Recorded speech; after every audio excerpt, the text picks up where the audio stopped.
Hello, agents. I'm Matthew Wood, And I'm Nick Fentiman, and welcome to and Shaken Not welcome Stirred. to Shaken Not Stirred.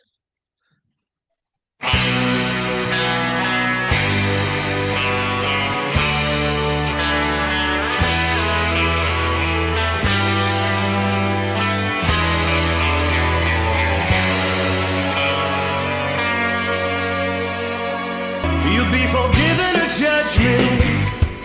No, no, no, not the first time I've fallen for a spy.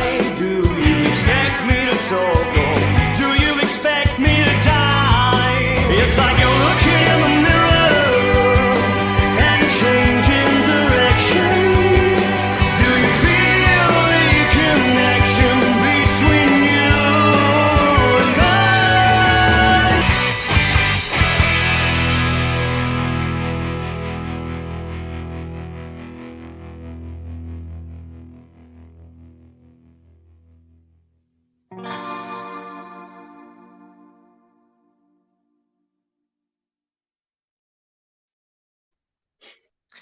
Hello, everybody. How are we doing today? How are you doing, Nick? Yeah, I'm very good, thank you. How are you doing, Matt? Man, not too bad. Not a bad Good. week. It's Saturday night again, which is always good. And we've Yep, got come lots round to quick talk about again. tonight, haven't we? Yes, indeed, Yeah. we do. Very special guest too. Yes, exactly. And yeah, just want to say hello to everybody. If you're watching it on catch up, good morning, good evening, or good night. I don't know. Depends where you Mm. are watching. Hopefully, you enjoy the next hour and a half to 2 hours. Hello, everybody, for Great Wooter. Hello, how are you doing? Hi, Lena, how you doing? Leela Hi, says hello. Neil. We have a few people on here today. Up against Ant and Deck, yeah, I know it's no easy feat that one. Different thing is, I don't think we'll win any BAFTAs. That's the difference between this one. Nick, what are you drinking tonight? What are you on? Funny enough, it's actually just orange juice tonight. There we go, double SM. I got the Moretti. Moretti's Oh, on funny you tonight. had that. I had one of those with dinner tonight. Ah, It's yeah. No, this is nice a beer, that. leftover Christmas supply. So, so Do you basically, think it would what be we're one going of to do, Dave's choices? yeah. So, basically, what we're going to do today, we'll just give an introduction on what to expect, what we're going to do. So, basically, we're going to introduce our guest in a few minutes' time, and we are going to, after that, just go through all the Bond news that's been happening. Lots of stuff's happened from the last month, from our last show. Going to do the interrogation. Going to talk about a few other things, and to possible event dates as well, and then introduce obviously our guest and go through some special behind the scenes information. So lots happening today. Hello, Graham. How are you doing? Good to hear from you. Hello, Graham. And that's fit. Nick, shall we announce a couple of our dates for our event tonight? Our Yeah, I event think tomorrow. so. Yeah, Yeah, why not? because we have a few, don't we? Two in particular that we're sort of in the pipeline. Yep. So, what I think we will do before we go any further tonight, I think it's time to introduce our guests. Now, our guest is Steve Barnett, the friendly but deadly Spectre agent who has appeared in three Bond films and has some legendary stories from the set. Some of you And will this is know going to him. be, Some of you will yeah, know I him think from so. our event in October. Yes, definitely. And we welcome Steve. Hi, Steve. How are you doing? Hi Doing, guys. Steve? Hi everyone. How you Hi Nick. doing? Hi Matt. Yeah, I'm great. Thank you. Yourself? Good to see you. Good, thank you. Yeah. Thanks for coming on. Thanks for coming on tonight. Welcome. My pleasure. My pleasure. Brilliant. And So, you, I heard what you're drinking. What I'm on your a what's black your drink? Russian, but yeah, it's. Ah, I was going to go for a white Russian, but she didn't buy any cream. So, cheers. yeah, cheers, mate. cheers. Proper Spectre drink. Cheers, Here we guys. go. So, how have you been, Steve? How have you been? I've been okay. Thank you very much. Yes, I've been very busy working. the film studios now seem to all be up and running after the COVID pandemic, and there's lots and lots of films in the pipeline. And I've had a lot of availability requests, and I'm juggling between my usual daytime job and filming, and yeah, a lot of stuff in the pipeline. Plus, I'm sure you won't mind me saying that I'm in. No, I won't say nothing. I won't say nothing. No, I've had second thoughts. I've had second thoughts. Yeah. Secrecy. Yeah. So, yeah. I can't announce the next one just yet. So, Yes. Yeah. I've got my own views about the next Bond, but yeah, they'll lock me up, I think, if I reveal that one. But you might be able to prize it out of me later. Who knows? How do you find combining your normal day job with work in the film? Do you take days off, or obviously I'm mainly during the week? Yeah, I'm very fortunate in that I can, because I'm my own boss, so to speak, and the job's paid quite well. And I've got a couple of guys who work with me, for me, and they only usually do a few days a week. But if I disappear for a couple of days, they get an extra couple of days' work, because the couple of days I would be absent, they take my place, and they get a chance to earn extra money. So they're only too willing to kick me out to what in the direction of Pinewood. You know, they just can't wait so that they can get and earn a bit more money doing their gardening work. So, yeah. Is it majority of the work at Pinewood, or do you find going to Shepperton or maybe Longcross Studios? Yeah, it can be anywhere. Yeah. I mean, the Warner Brothers, Leavesden. Oh, of course, Leavesden as well. Yes, yeah. Pinewood. There's a lot of TV stuff about. There's just so much going on at the moment. It's just I don't know which way to turn. I've had to sort of literally pick and choose between a couple of them. But the trouble is they are only availability requests. So basically, you get what they call penciled. So they tell you your dates, your shoot dates, and what you're going to be doing. Sometimes they don't even tell you the film, and it's all to do with working titles and that, like what they use, like little codes, little secret codes, so they don't want. But if, for instance, if they come back to 300 people and said, "Are you available for next week for 3 days?" and they asked 300 people, "Oh, by the way, it's the next new big Star Wars film," all 300 of them will go back going, yes. Yeah. But if they say, "Are you available for, I don't know, red pencil tin?" and I go, "Don't know what that is." Yeah.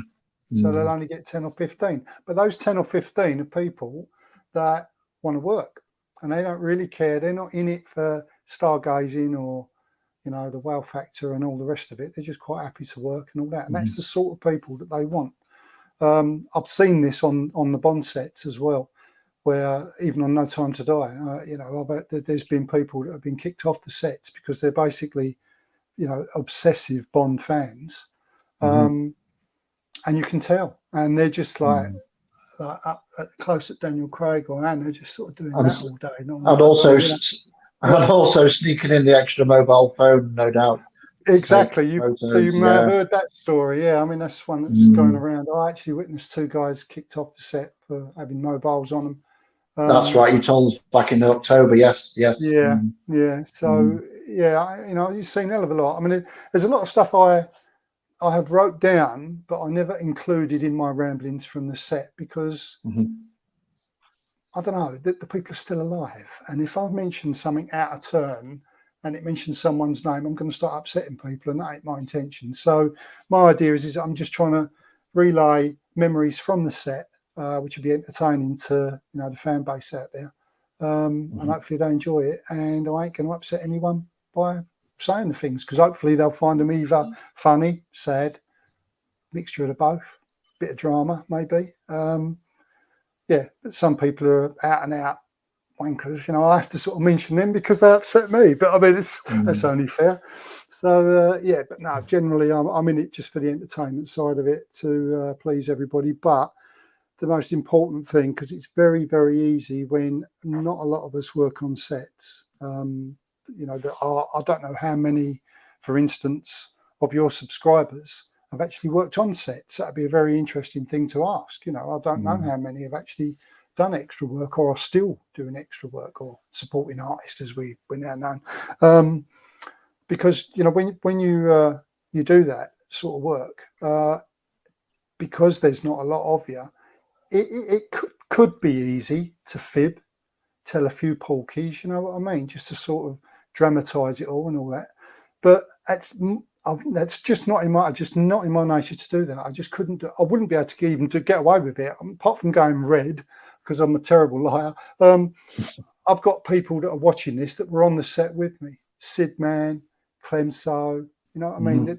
Loads of people, Chi Chan, loads of people that were on the sets with us. Bridget Miller, you know, loads of them. And, you know, we're all on set for so long. We all get used to each other. We all talk to each other. And it's like a new sort of friend base you make. So I'm aware when I put my ramblings online, they're going to be reading it. And if they see something that they don't agree with or it's an absolute fib, they'll be the first ones to come on and say, what a load of toffee rock, blah, blah, blah. This is why, you know, again, when I'm putting it out there, it's got to be accurate. It's got to be, you know, bang on. And as I mentioned, here is my folder, very thick. And that is all my scraps of paper and everything. And I've got 3 of those for all the different Bond films I've been on, which keeps it accurate. I've got call sheets. I've got, you know, passes, car park passes. There's times, there's dates. There's scribbles in there on bits of paper of my ramblings, which are then formatted into a Word document. So it makes it, you know, tidies it up. But sometimes you hear things on set and it may be, you know, an awkward name, or it's quite important the time that this happened, or did it happen the day before or whatever. So really all the scribblings I've got in there are literally that, with a lot of gaps in between, but I don't have to remember the gaps in between because I can remember them already here. I don't need to write them in there. So what's in there, what's in here, put it together. There's me ramblings, and this is accurate as I can get them. So that's how it all comes about. I think that's Excellent. the most refreshing thing as well. You can tell it's accurate because, you know, there are people on the group that are involved in Bond films, you know, Shaken Not Stir group. There's loads of people from special effects, sound editors, like people like yourself, working on the sets. So people know what you're saying is truthful. And I think that's the good thing, because I've heard of a lot of people going on sets and you can tell instantly anyway that, you know, some people go on and on. So I think what we do, Nick, start with the interrogation. What do you think? Yeah, let's do the interrogation. 60 seconds of Yeah. quick fire questions. Yeah. So let's get the timer up. So the timer, you get a minute. We won't start it just yet. So Nick will go first, then I will go, and then we'll see how many we can get in a minute. We managed to get 5 last month with Yes. Jeroen. So let's see if we can get any more than that. So no pressure here. Okay, Nick, I'll count you in. Are we ready? Ready, Steve? Yeah. Yep. Okay, 3, 2, 1, go. What was your first Bond film at the cinema? Spy Who Loved Me. Brilliant. Favourite stunt? Well done. Favourite stunt? Yeah. Cool. I think actually the one, they clipped the same film, innit, where the parachute. Yeah. Good choice. Okay, good choice. What location should Bond go to that he's not already been? I think India and maybe the Amazon. Cool. Yeah. Brilliant. Best vehicle? I like the Lotus because it's got that wow factor, the way it bursts through the boxes, goes in the water, and everyone thinks, oh no, what's happening? I've got to go with the DB5 because it's just repeated so much. Most memorable Bond news you've heard? News? Sorry, I didn't quite catch that. The most memorable Bond news you've heard? News I've heard. I think Sean Connery dying. I mean, it's not, you know, but that was sad. Yeah. That was a bombshell. The whole world, very much so. Yeah. You actually felt the whole world hug and cry when that happened. It was just unanimous. I don't think I've ever read anyone that says I hated Sean Connery. I don't think, you know, he was a lovable character, and if they are out there, I don't know. Maybe they're swept under the carpet, but they're few and far between. But no, that was that was definitely in my book. That was the bit of a Okay, sad note, cool. but Well, we got we managed well, to we get got 5 there, Matt. questions. 5 I think we got again. 4 or 5. Yeah, I think so. So we'll that Yeah. seems to be our record. Maybe I should just Yeah. I don't know. We're gonna have to shorten these questions somehow. But hello Tim, good to have you here. Hi, Tim. So yeah, good stuff. Good stuff. Right, shall we talk about what's happening in the Bond world? So everyone watching, you guys can join in as well if you have any thoughts or anything about what we're going to talk about. Let's bring up the presentation. So, what's going on here? Why can't we see it? Let's add it in again. Strange. For some reason. Let's see if we can. Oh, I know what's happened here. Okay, bear with us a second, guys. For some reason, it's gone very blue there. So what we did have before it turned very blue, we'll just have to stick with it. It looks okay, that, Matt. Does it? Yeah. Maybe it's just my end. Perfect. Okay, so basically, 1st of March, from the 1st of March, Jules Lazenby won't be signing any more personalised autograph, which is really, really sad. So hoping he's all right, first of all, because that's the first fault. What are your thoughts, Nick and Steve?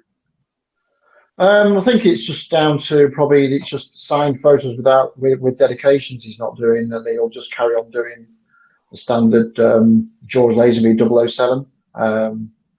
Probably there's quite a few he needs to get through. Not too sure really, to be honest. Steve, do you think there's anything else in it? I don't know. I mean, obviously, he's getting on, but I mean, he seems able, up and willing and fit and still upright and running about, and he's doing a lot of stuff. I mean, none of us will obviously know if there is anything wrong with him, but maybe there isn't. Hopefully, it is just literally the fact he's not doing the dedications no more. Just wants to slow it down a little bit. Maybe doctor's orders told him, hey, you may have been, James Bond, but you're getting on there, George. Slow down a little bit. Start enjoying life. You're getting yourself into a bit of stress, jumping on a plane, doing this, doing that. Shouldn't be doing that. Labrador, hot cocoa, go for daily half walks and pair of slippers and an early night to bed. Not exactly a Bond thing, but hey, in his age it may be. I don't know. We all get there. So what I'd recommend, if anyone wants a dedicated autograph from a James Bond, and he's actually the earliest James Bond still alive, isn't it? Because sadly we've lost Sir Sean. So go over to the JulesLazenbyOfficial.com website and you can purchase an autograph. It's actually quite reasonable. I think it's about 40, 60 euros, I think, something like that. So it's quite reasonable to get a dedicated photo from a Bond. Okay, right, the next picture. So this has been doing the rounds on social media and obviously on our group and everywhere else. I'm not sure where it first originated, but Mr. Miller 007 from Twitter has posted this stunning amalgamation art of what James Bond would look like if you blended all 6 previous actors. What is everybody's thoughts on this? And if you're watching this as well, please put your thoughts forward. What do you think? Well, I was just going to ask, whose face do you see first? I think it's like one of those images that changes over time, doesn't it? I think, to be fair, I think I see more Craig there. Yeah. With Sean's hair. Was it Roger's eyebrows, do you think? Well, you would have thought they would have used it, but I can't tell too much. What do you think, Steve? I see George's chin. I see Daniel's mouth and top lip there up to the nose. I see Daniel's eyes. I see Sean's sort of eyebrows maybe and chin line. I'm not sure. Yeah, and then after that, not sure. I can see if I really pulled it apart. Personally, I can only see about 3 Bonds in there if it was done, but I can't see. Yeah. It seems very heavy on Daniel. I see Daniel and Sean straight away. I think they're using Daniel's eyes as well. Did he have blue eyes? I think so, yeah. Yeah, I know he had blue eyes because I spent a lot of time on set staring at him.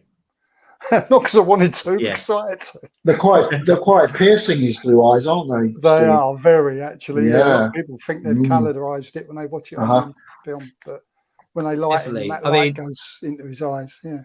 Hmm. that's definitely George's chin, which I think that's the only thing in there from George. Might be Pierce Brosnan's hand. Pierce's hand might be there. That's the only thing I think from Pierce. Yeah. And Tim, I don't know where we see him in there. I'll have to look at their ears and their noses, to be honest, but I can't really. I think, yeah, I don't think it's an accurate depiction of all of them, but yeah, certainly is interesting. You can't. Tim said follow his hair and Craig's ears, pretty Mm. much. Yeah. Right, so yeah, that's an interesting one. Let's moving on to the next thing. So, the Macallan has launched an interactive experience at Harrods to mark the release of a whiskey range created to commemorate the 60th anniversary of the James Bond film franchise. So they've got 6 limited edition bottles to mark each of the 6 decades. The James Ah, Bond interactive experience will run for 4 weeks, starting from the 19th of February, which was last week, I believe. And yes. it just goes on about how it's Macallan has become one of James Bond's favoured whiskies, and it's the Scottish heritage as well, linking in I very, would very like, nicely. yeah, I'd like to say that Macallan is a very nice whiskey, but £600 a bottle. Yeah. Is that how Have it, much is have, £600 a bottle? I think it's around about 600. I may be wrong. It's probably might be 700. So it's one of Uh, those. But, I mean, it's one of those things. If you like your whiskey, fantastic. But with everything, sadly, everything within Bond comes at a premium. All of these mhm. official whiskies, this, that, the other. And I Pen. think that's the Well, only downside I see to all of this stuff. there was recently a pen released. I think a fountain pen with some. It looked pretty cool, to be honest, but that was almost £5,000. And it doesn't even explode. It's disappointing. Exactly. Well, you'd want it to do something, wouldn't you? Yeah, exactly. Maybe it's an accurate, screen used Skyfall gadget, which is just like a pen of the radio, isn't it? Yeah. Something like that. But this, But yeah, I was going to say Steve, this. gone. I was just going to say this interactive experience at Harrods. I think one of our members has already been members of the group that has been seen. I think you can see Little Nelly and some other Yes. screen scene props as well. So get there Yeah. before it disappears. Yeah, definitely. What's your thoughts, Steve? Do you like a bit of whiskey or you're not fussed?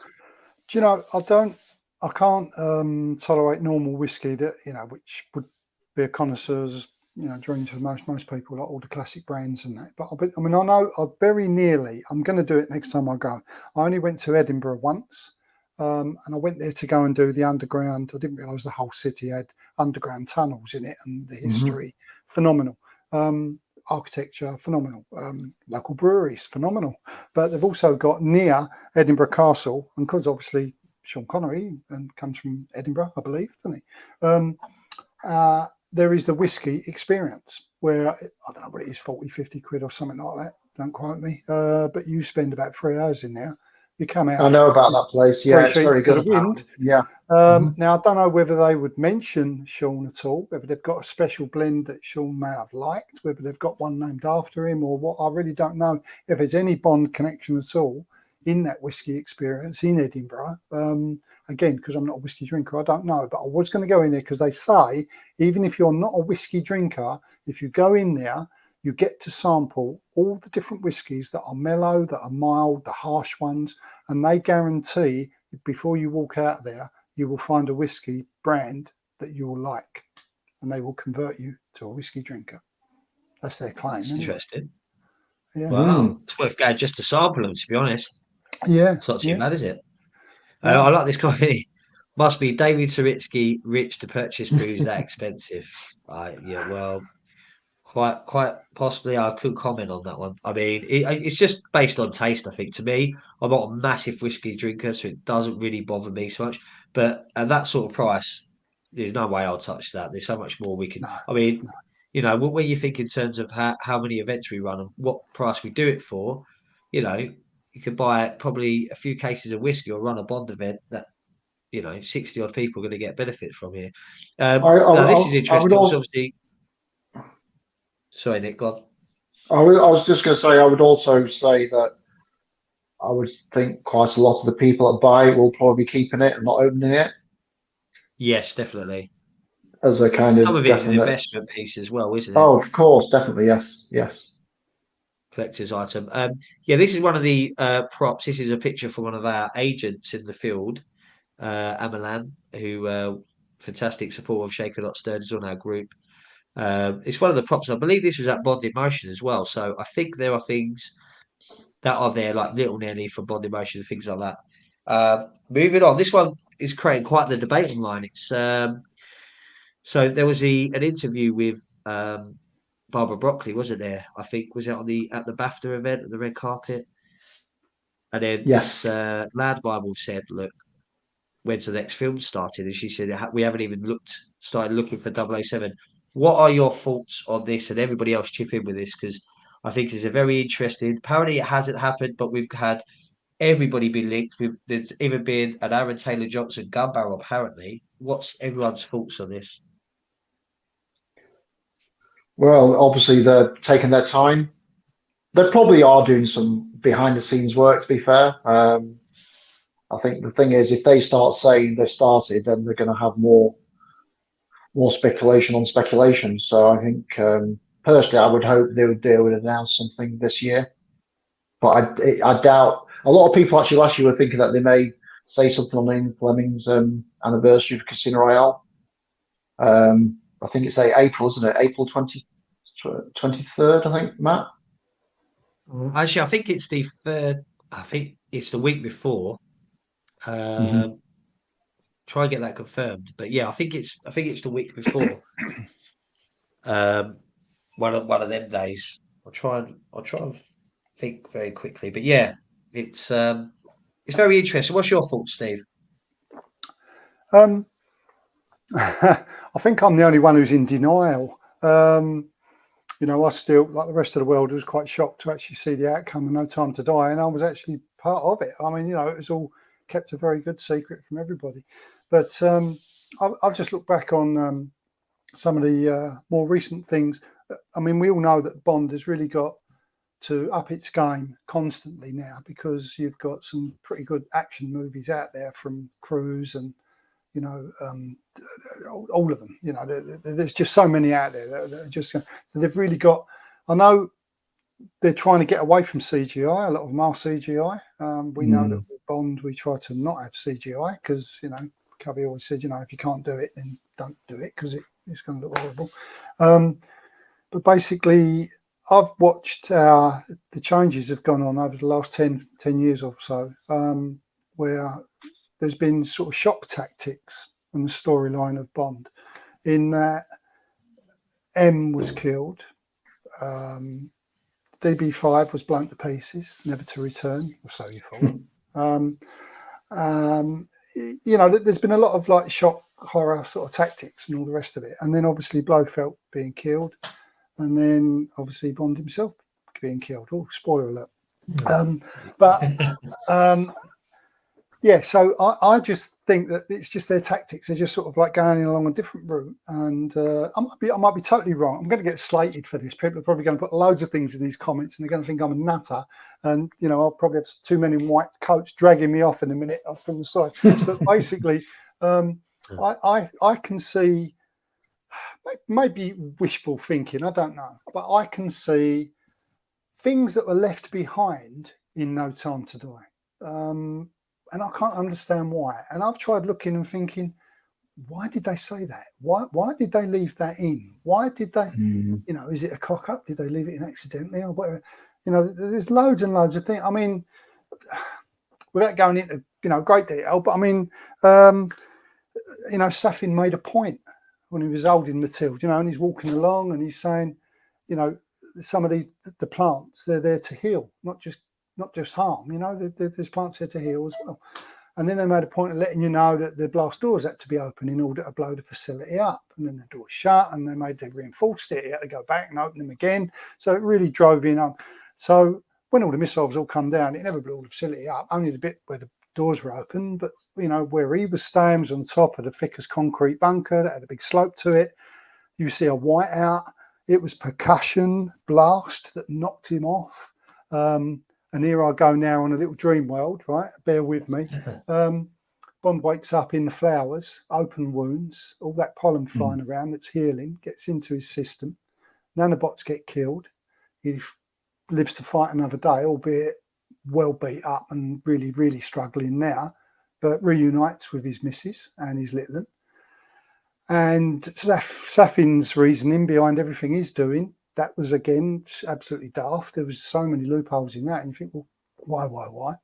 Blofeld being killed as well. So I think there's another even higher supervillain above those two that nobody knows about. And he's so good at what he does. That's why no one's ever found him.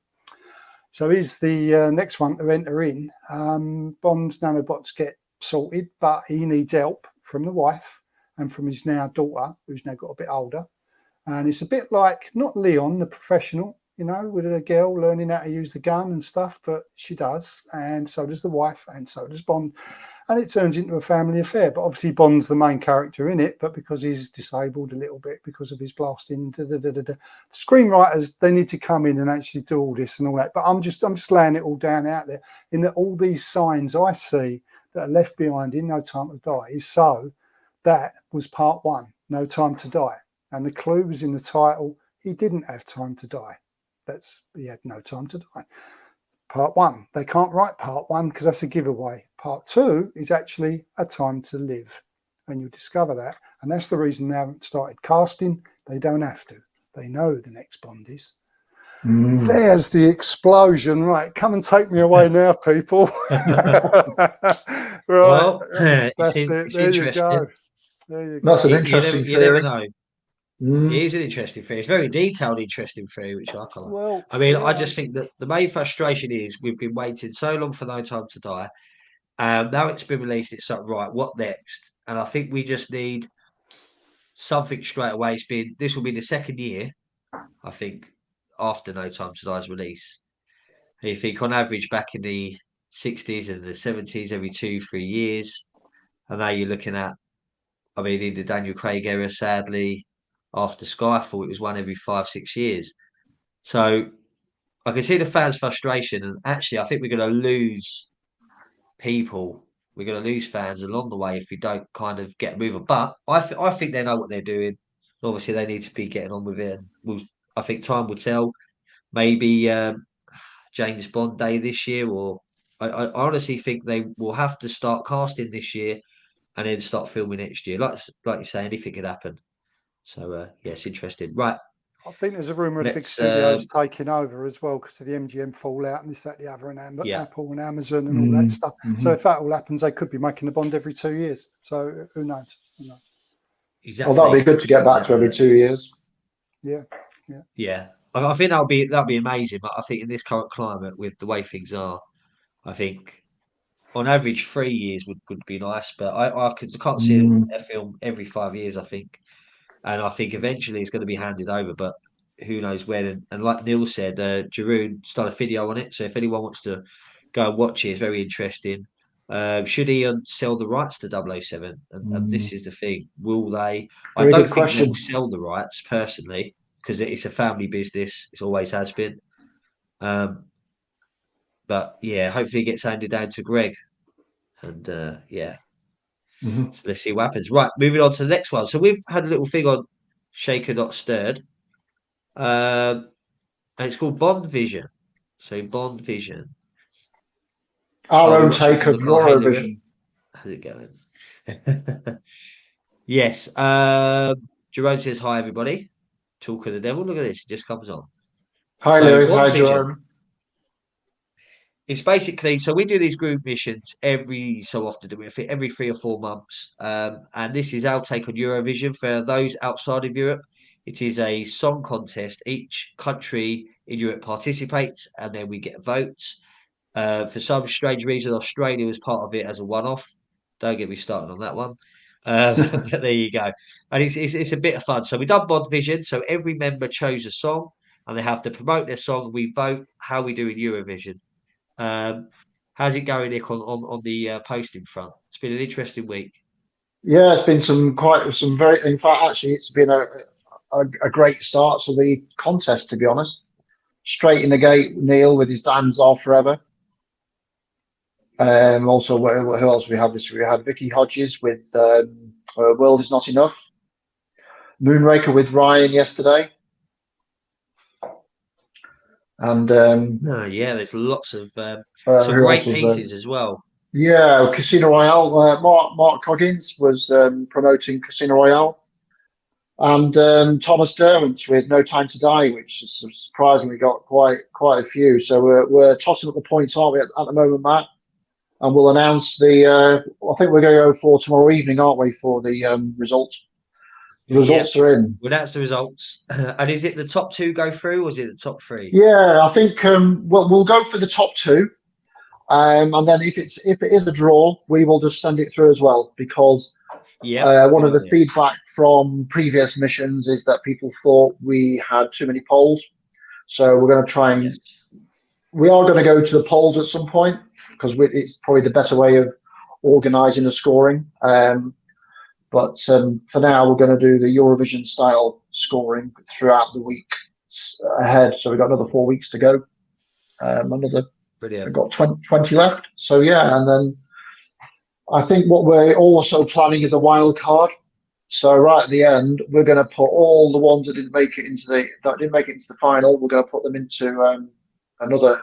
We will actually have a poll for this one, and we will have a wild card entry. And again, if it's a draw, we'll stick them through. Sounds good. Steve, have you been following this on the group? I haven't. I'll be honest with you. I've been so busy doing my other stuff. I haven't had a chance to. I'm still sort of catching up today, actually, with bits and pieces. Yeah, it's hard to track it sometimes. Or we do put it on the feature post, but obviously we've had to take it down a few times because obviously everyone gets 2 days to vote. All the rest of it. But yeah, it's a bit of fun. And it's just a way of us interacting with everybody on the group and discussing it in a fun way. I think that was the key thing, wasn't it, Nick? Just doing it it's just a slightly different way. It's just to get people to talk about the different aspects of each of the missions. This one's featured on songs. We haven't actually come up with. We're probably going to have at least 2 missions this year. Probably have the next one probably in May, June, and then we're going to have the big one, which we've been waiting for 4 years, which is going to be which we won't announce yet, but obviously it's the big one, which everybody will be able to guess what it is. But yes, looking forward to that one.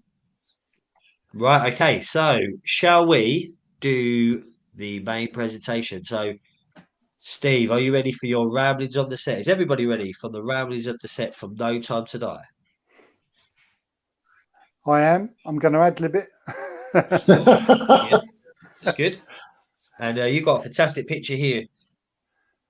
Straight away, not shocked at all. That was literally, I thought to myself when I saw that, just as I turned around and sat down with the phone in my hand, I thought, blimey, I'm shocked. And then I thought, I know what I'm going to do. I'm going to take a picture of myself saying, blimey, I'm shocked. So there it is. That was the moment I realised, obviously, that I was on, this film. But it sort of sinks in. I mean, the availability just came back and it said B25. Now, we all know now, obviously, what, B25, B24, B23, and so on. But on Skyfall, it wasn't B23. It never said that. It said Untitled 2012. Mm-hmm. That was actually the name of the film. So I didn't know it was Skyfall till I got there. And, and then it said the name on the thing. But B25, when I was Googling that, when the availability came up, it was coming up with all manner of different things. B-25 was a type of cocktail that you set light to. It was also an American bomber, and it was coming back with all sorts of stuff. I thought, do you know what? I'll give up. I really ain't got a clue what this could be. And I just went there, again, not knowing what the film was, but grateful that they was offering me a couple of weeks on it, or whatever the period was. So I just went and then got to Pinewood. And then as soon as I got there, I still didn't see, I just said, I'm here to do the fitting for B25. Oh, yeah, no problem. Go down there. You see a sign there saying fittings, just sort of sit on the bench and wait till you're called in. And then when I sat there, there's the sign, clear as you like, with the 007 logo on it. So I thought, oh, B25. I thought, weird name for a Bond film. Still didn't click, but because I thought that was the name of the actual Bond film. It was going to be called B25 or something, but I thought a bit short, but no. But yeah, that's what that picture's all about, just me being shocked. And yeah. Well, if you receive a script or something saying B26, then I think you're going to know what that one means. Be prepared. Yeah, probably. Well, they didn't film me actually dying in No Time to Die. I had all the prosthetics and went down with the stuntman, but they made sure that I turned my face away from camera. Now, I don't know whether that's because they thought, oh, he's going to crack the lens, or they're going to save me for something else. Who knows? So, yeah. There you go. Right, with the stuntman. Yeah, Patrick Vaux, really nice guy. Knew nothing about the guy at all. When I got the part and they fitted me with a tuxedo and everything, and I thought, oh, it's another posh party and that. And then they said, oh, you got to do stunts. And I said, what, with a tuxedo on? And they said, yeah, because they weren't releasing lots of information, sort of discovering it day by day as it went on. And they said, yeah, you need to come back here for stunt training. Blah, blah, blah, blah. I said, look, I can't do stunts. I haven't done, I can shoot a gun, I can fire a bow and arrow, I can throw a tomahawk axe, I can, I'm scuba diving instructor, I've got a lot of strings to me bow, but jumping up the building and setting light to myself, I can't do that. And they went, no, don't worry about that. No, it's just hand-to-hand stuff and falling over so you don't hurt yourself and all the rest of it. In the stunt hangar, which is the warehouse, which is like a small B&Qs, if you like. We can see in the background there what it's made out of, that same sort of stuff. And it's right next door to the R stage, which is where the Cuban Spectre meeting dance hall was built. It's affectionately called Shed 32 by the stunt guys there, or it was by these bunch of stunt guys. Of Patrick Vaux was obviously one of the guys in charge. And we had many long chats on the set, in the stunt hangar, on the set after the stunt, obviously, talking about firearms and stuff like that. And he said, I ain't got a clue. I ain't got a clue about firearms. I really ain't got a clue. He said, all I do, as I said, the quote there in the bottom of the picture, he said, I just do the stunts, like at the fall somewhere without hurting yourself or others. And he said, I shall introduce you to the armourer. And he did. But then there was problems with putting they're called spats. I can't think of the name of it now. It's when a bullet hole goes ching like that, and the guys are putting the charges under the plaster around the staircase and all around the set and all that. They know where they're going to be, and then obviously can when the gun goes bang, then they go boop, and it looks like the bullet's hit. So they was fitting them in, but they had an issue with them, some technical issue. So the armourer was called away. And then after that, he had a bigger issue as well. So for whatever reason, I never got around to talking to him. But yeah, I thought to myself, oh, well, every door opens, talk to an armourer. You never know, it could be. But it wasn't to be, but it doesn't matter. But, Patrick, very nice guy. Googled him after I worked with him. I'd already done a lot of hand-to-hand stuff before, breaking the line, as they call it. When they punch, it's like breaking a line in front of you. When it breaks, you've got to, and if they hit you that hard, you've got to move that hard away. There's people that go like that and they're going, falling on the floor. So they weren't doing it right. And I thought, really? But I don't know, I just done it. And Clem was there, Sid was there, all the other guys and that, all the main Spectre guys, operatives were all there. And we've done a lot of falling about, falling over, making gurgling noises, different death throws, holding bellies, holding heads. And it was great. And then when I Googled the man, when I come home, I thought, blimey, I couldn't believe just how many people we'd actually been with and trained. Tom Hardy, Clint Eastwood, Jean-Claude Van Damme, loads of them, big, long string. But just normal people, it's just in a day's job with him. And his picture is all throughout, all the behind the scenes, all throughout, no Time to Die. Really nice guy. Yeah, brilliant. Yeah, fantastic stuff. And I think a lot of people don't really, I was, didn't really understand how much effort goes into these things. And that's just one day, isn't it?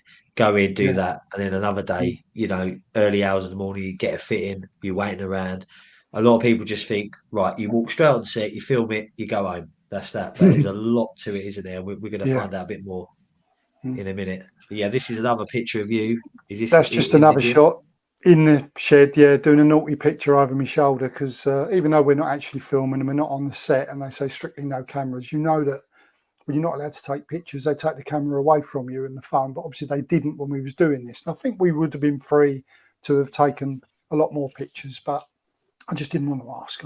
So just grabbed a sneaky one over my shoulder. Some of the apparatus there's actually pictures of Daniel Craig using that. There's a bike just out of shot to the left of that image. Further up where the blue mats are, then you've got racking where all the guns are, the knives and all that, you know, and the blue chair you can just about make out there. There's a blue sofa that someone's sitting on, I think. I actually fell against that when I was doing my training. But on the right-hand side, you can't really see it. Behind my back there was actually a wooden mock-up of the fishing trawler where, you know, they had the fight on the trawler and in quite a small, confined space.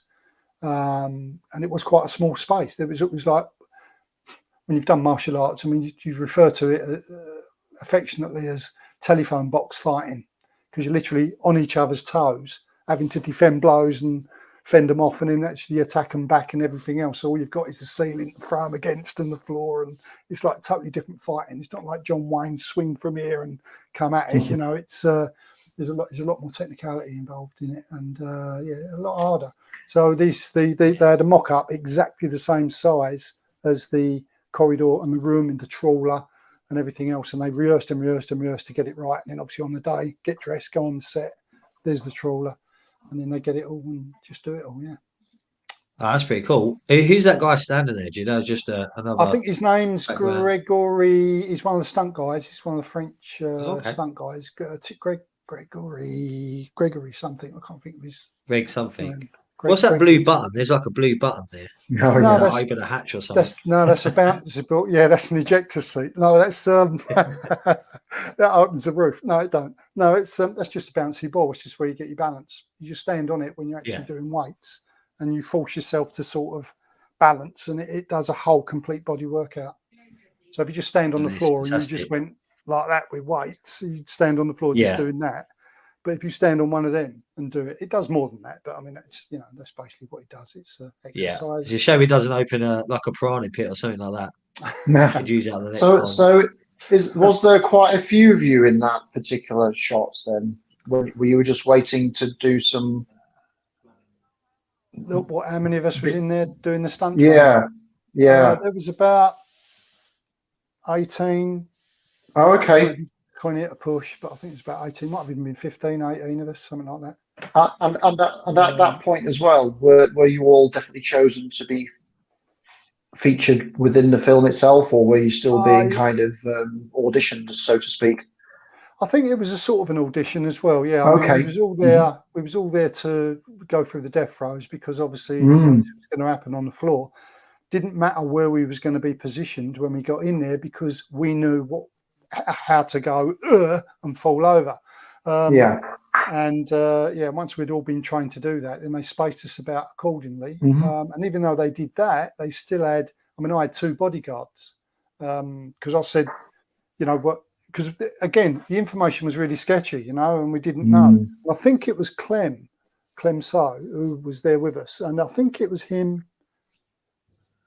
Was it Sid? I can't remember. I know it was one of the 2. I think it was Clem. And he actually said about, you know, where's the guns? Because they said, oh, you're Spectre agents at this do, blah, blah, blah. Bond's going to turn up and all the rest of it. And they said, well, where's the guns? You know, where's our guns? And they said, oh, no, you don't have guns. You don't need guns. And he said, well, we do need guns if we're Spectre agents. And he went, no. He said, you ain't Spectre agents. He said, you're Spectre bosses. You've got bodyguards who have got guns. Sure. And we all went, yes, like that, because we thought we got a really good part here. But then found out seconds later that we were going to die. So I thought, well, that was a quick hello, goodbye, you know what I mean? But yeah. No, it's good times. Yeah, a lot of memories. Thanks, Steve. This picture here, is it? You got some, what are these, swords and guns?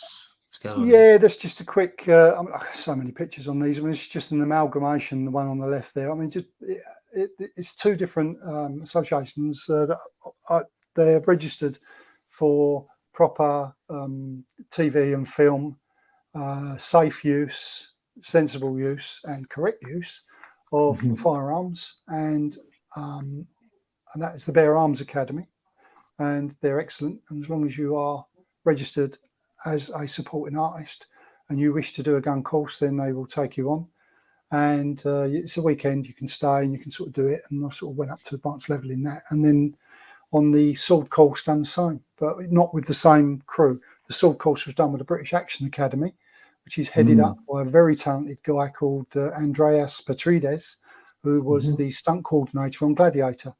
And he taught Russell Crowe and all the other guys how to use all the staffs and the swords. Yeah. Very, very little stick of dynamite, very energetic, very knowledgeable man, very nice man as well. We learned a hell of a lot. But it's knowing how to hold a sword and how to use it, how to hold a gun and how to use it. If the gun gets jammed, how to unjam it. Stupid things like the picture in the middle. You can see where my finger is not on the trigger. It's clearly above it on the trigger guard. That is the relaxed state. That is how you should always be when you're holding a weapon. You only put your finger on that trigger when you're ready to do the kill shot. And you see so many films where they're just walking around with their fingers on the triggers.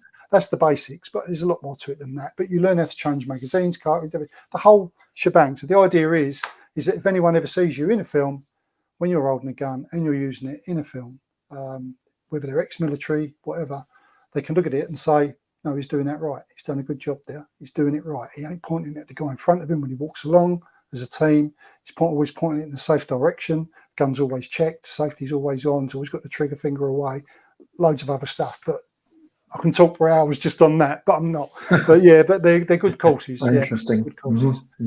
Well, this one's interesting because you get to park your car close to the 007 stage here. Yeah, I did. Yeah, I mean, that was, I had to go there for, I can't remember if this was a costume fitting or whether it was the day I had to do the stunts. I can't remember. But basically, the car park sometimes at Pinewood, if you get there a bit too late, as massive as it is, there's just nowhere to park.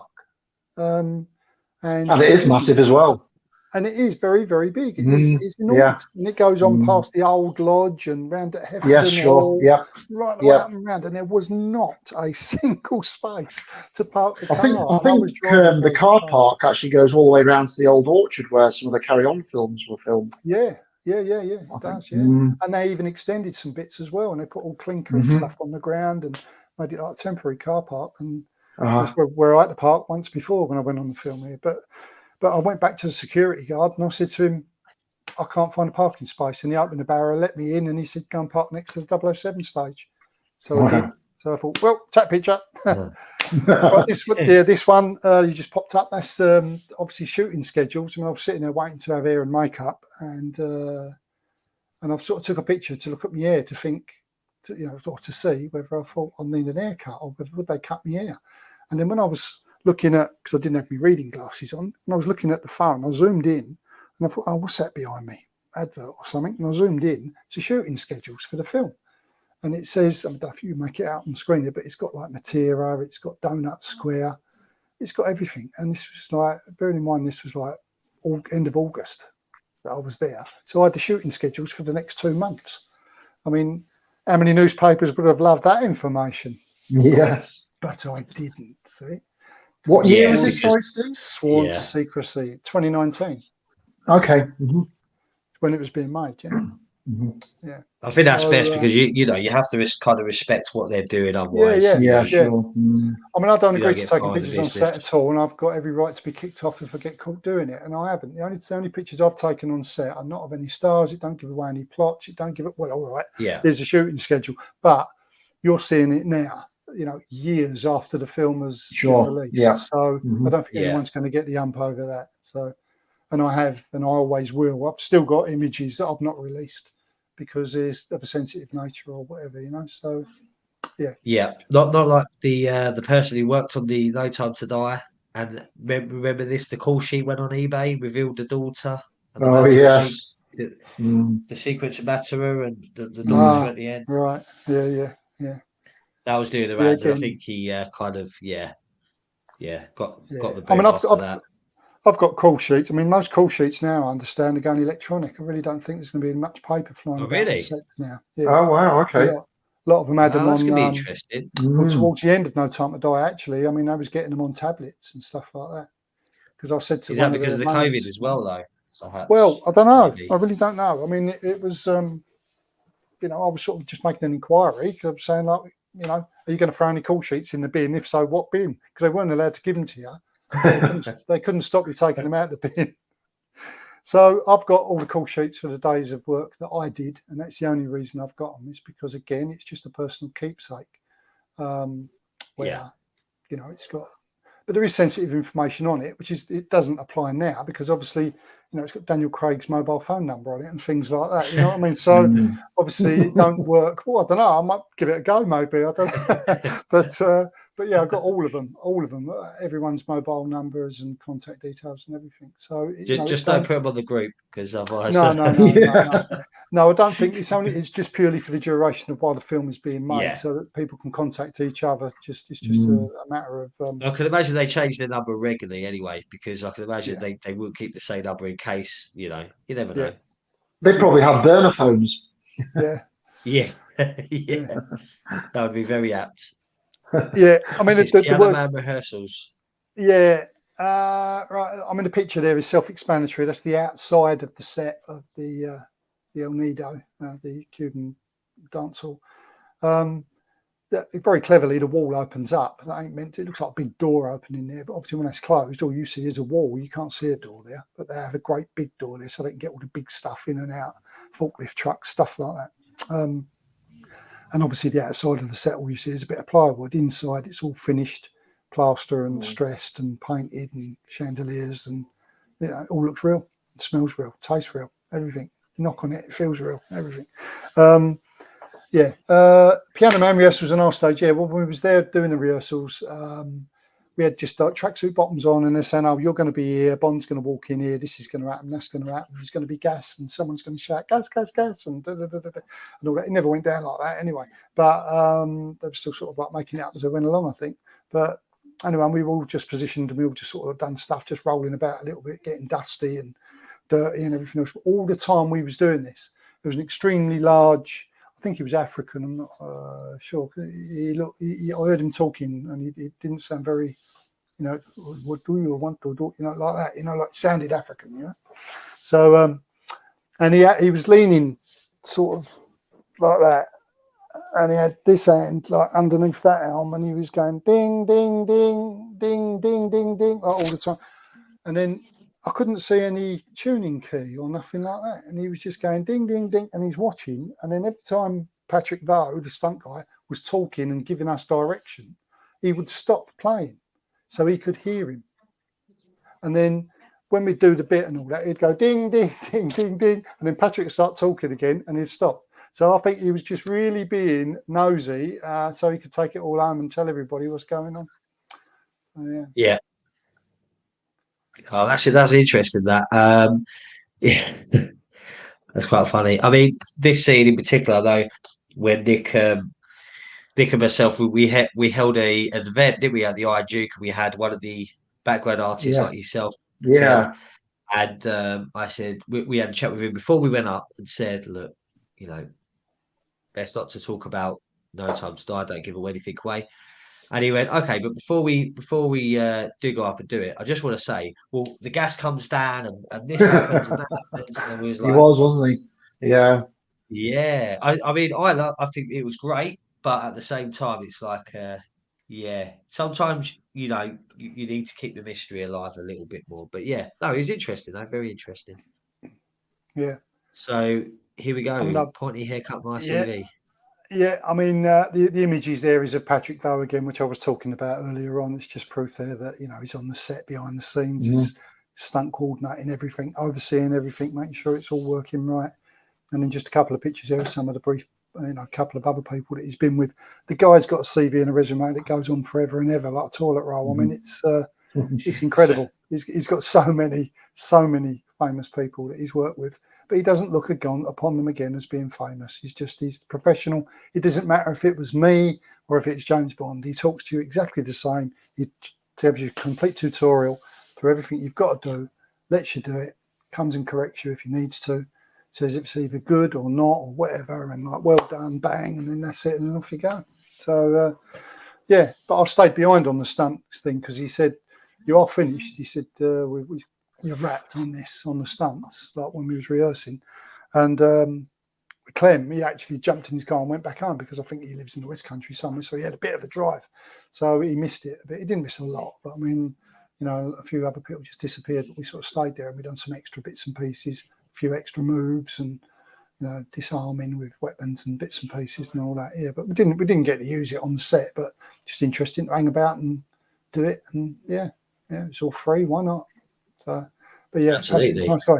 Pointy haircut and a nice CV. Well, a nice CV obviously relates to Patrick, and the pointy haircut is obviously the back of the head there with Daniel Craig, which was Dali Ben Salah, which you know, he was a guy who was just appearing on the set. We didn't know who he was, didn't know, you know, what character he was, didn't know, say nothing. We kept in the dark. Yeah, he didn't have a dodgy eye either, then, did he?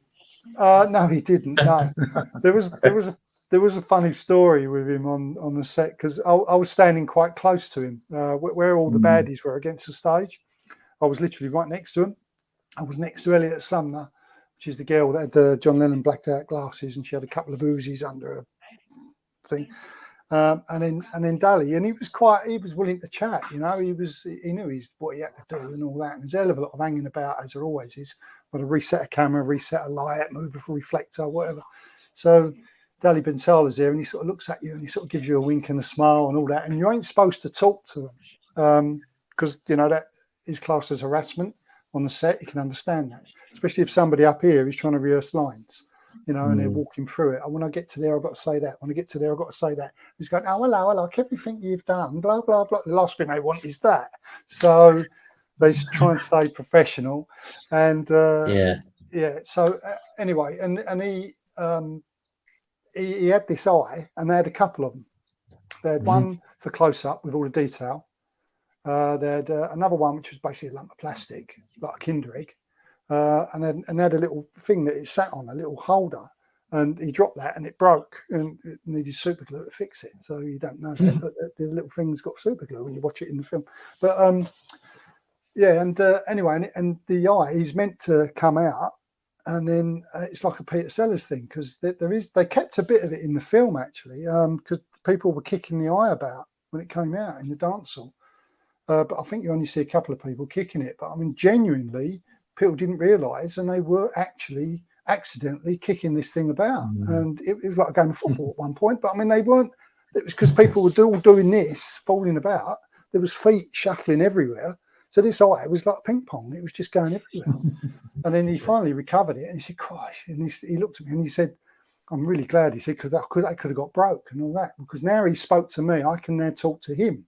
That's not classed as harassment. So I'm responding." Oh, right, I see. So because he's now spoke to me, I can now talk to him. So I said to him, because I know he loves football, because I overheard him talking to somebody else about it, to all of that. I personally don't follow football, but because I know he likes football, jokingly, I said, look, when the eye falls out, can't you do some keepy ups with your foot and then kick it back into the socket? And that created a lot of laughter, and he thought that was a good idea, you know. But yeah, we had a few little chats and bits and pieces. But again, I'm not going to dwell on all that because obviously you got a few slides I've got to get through here, haven't I? Yeah, we sure have. But yeah, that was an interesting one. Look at this one. Yeah, these are where they was rushing everybody out of the set because we were dying to get in there to actually do the rehearsals, and they should have been out 2 hours before. But like all things, they move goalposts and say, no, we don't want it like that. We want it this colour. We want it that high. We want it that big. So they're having to do a lot of stuff. There's a load of 007 logoed up drawings there of the set. I've got a lot of closer images of all this. These are the drawings I've actually got a couple of that I got from Spectre, which I literally pulled out of the waste paper bin. And I even said to the guy who was sitting there on the sound man or whoever was sitting next to it, and I said, is it okay if I have these? And he said, it's a bin, mate. Help me bloody self. I don't care. So I took them out, refolded them along their original things, and I just literally just walked out with them. And I thought, if anyone challenges me and I can't, then I'll just have them. So again, I've got them in my folder, but they're pristine. I ain't even got any copies. But you can tell, even though they were thrown away, they weren't screwed up like that. They were gently ruffled just enough to get him into a big dustbin, you know. So I managed to get him out. These here, I would have loved these because they were. I mean, I do respect a bit of genuine art, and some of the detail on here of all the little nooks and crannies and the little scroll work and stuff like that. The detail on these drawings, absolutely phenomenal. Like a work of art, you know. And there was a guy. He came out, and he was the foreman, obviously in charge of everyone. And I'm standing right next to this as he came out. And he went, "All right, mate." And I went, "Yeah, yeah." I said, "Just admiring all these works of art." And he just grabbed them with 2 arms and he went like that, so walked over to his van and just threw them in the cab. And I went, "Oh," I said, "I won't admire him any longer then." And he went, "Nah, mate, in the bin." And that was it. So, yeah, I should have maybe should have said something else. I mean, there was quite a few there. But there was some underneath it as well, because you can't really see. That's a box they make up. There's a cupboard underneath it. Load of them all rolled up underneath there, depending what part of the set they're doing. But every Bond film has these. I mean, can you imagine seeing the original Ken Adam? We've all seen the drawings and the sketches. But Eon must have an archive where they've just got all of the set drawings from all of the films. You know, the Goldfingers and all that. You know, we've all seen the drawings, whether it be in colour, with crowns, with pencils, whatever. But these drawings, you know, they exist, and no one's ever seen them, but they do exist because they need them when they're constructing these sets. So they could have an exhibition, a Bond exhibition, just on these drawings alone, on all of the films on display in London. That would be something to go and look at. Oh, absolutely. I think they've got lots of things in the archives, but obviously the likes of us won't be able to see it. So it's a shame. I think one day they, like you said, they're going to have to open it out and just, you know, because that could fund the film in itself. You know, an exhibition of these kind of things, definitely. Yeah. Oh, look, he's on set. Yeah. Well, he was trying to. Michael G. Wilson, obviously, just out of shot there on the left is Sid Mann's back. I actually have got the full image of that, but I'm not going to pull that up. But yeah, it says Skippy because I'm standing out there with Sid Mann and Clem, and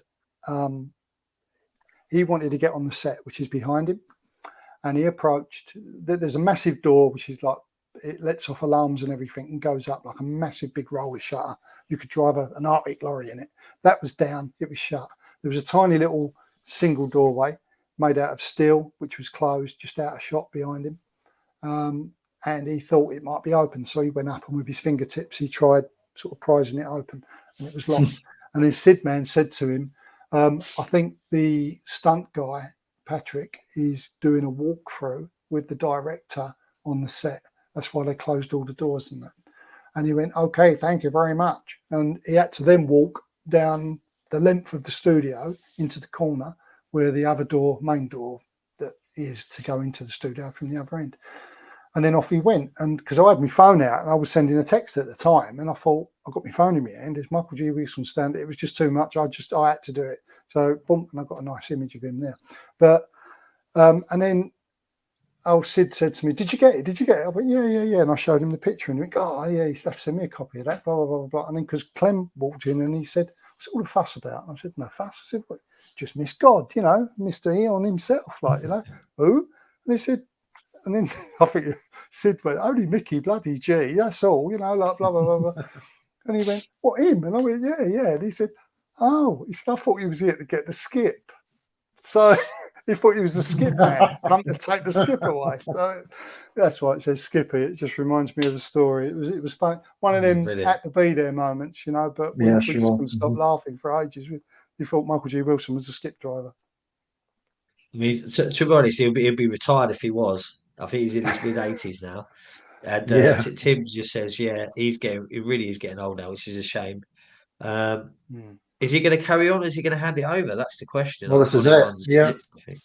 I think Greg's been doing more and more and more each time goes by. Yeah. And the gaps, because they're getting bigger. And when you get that age, them gaps feel a lot bigger as well. So I don't know whether Barbara Broccoli's daughters are involved heavily. I did see them and meet them briefly. I didn't talk to them, but I just say, no, I'll rephrase that. I didn't meet them. I saw them and stood next to them and was listening to them chatting.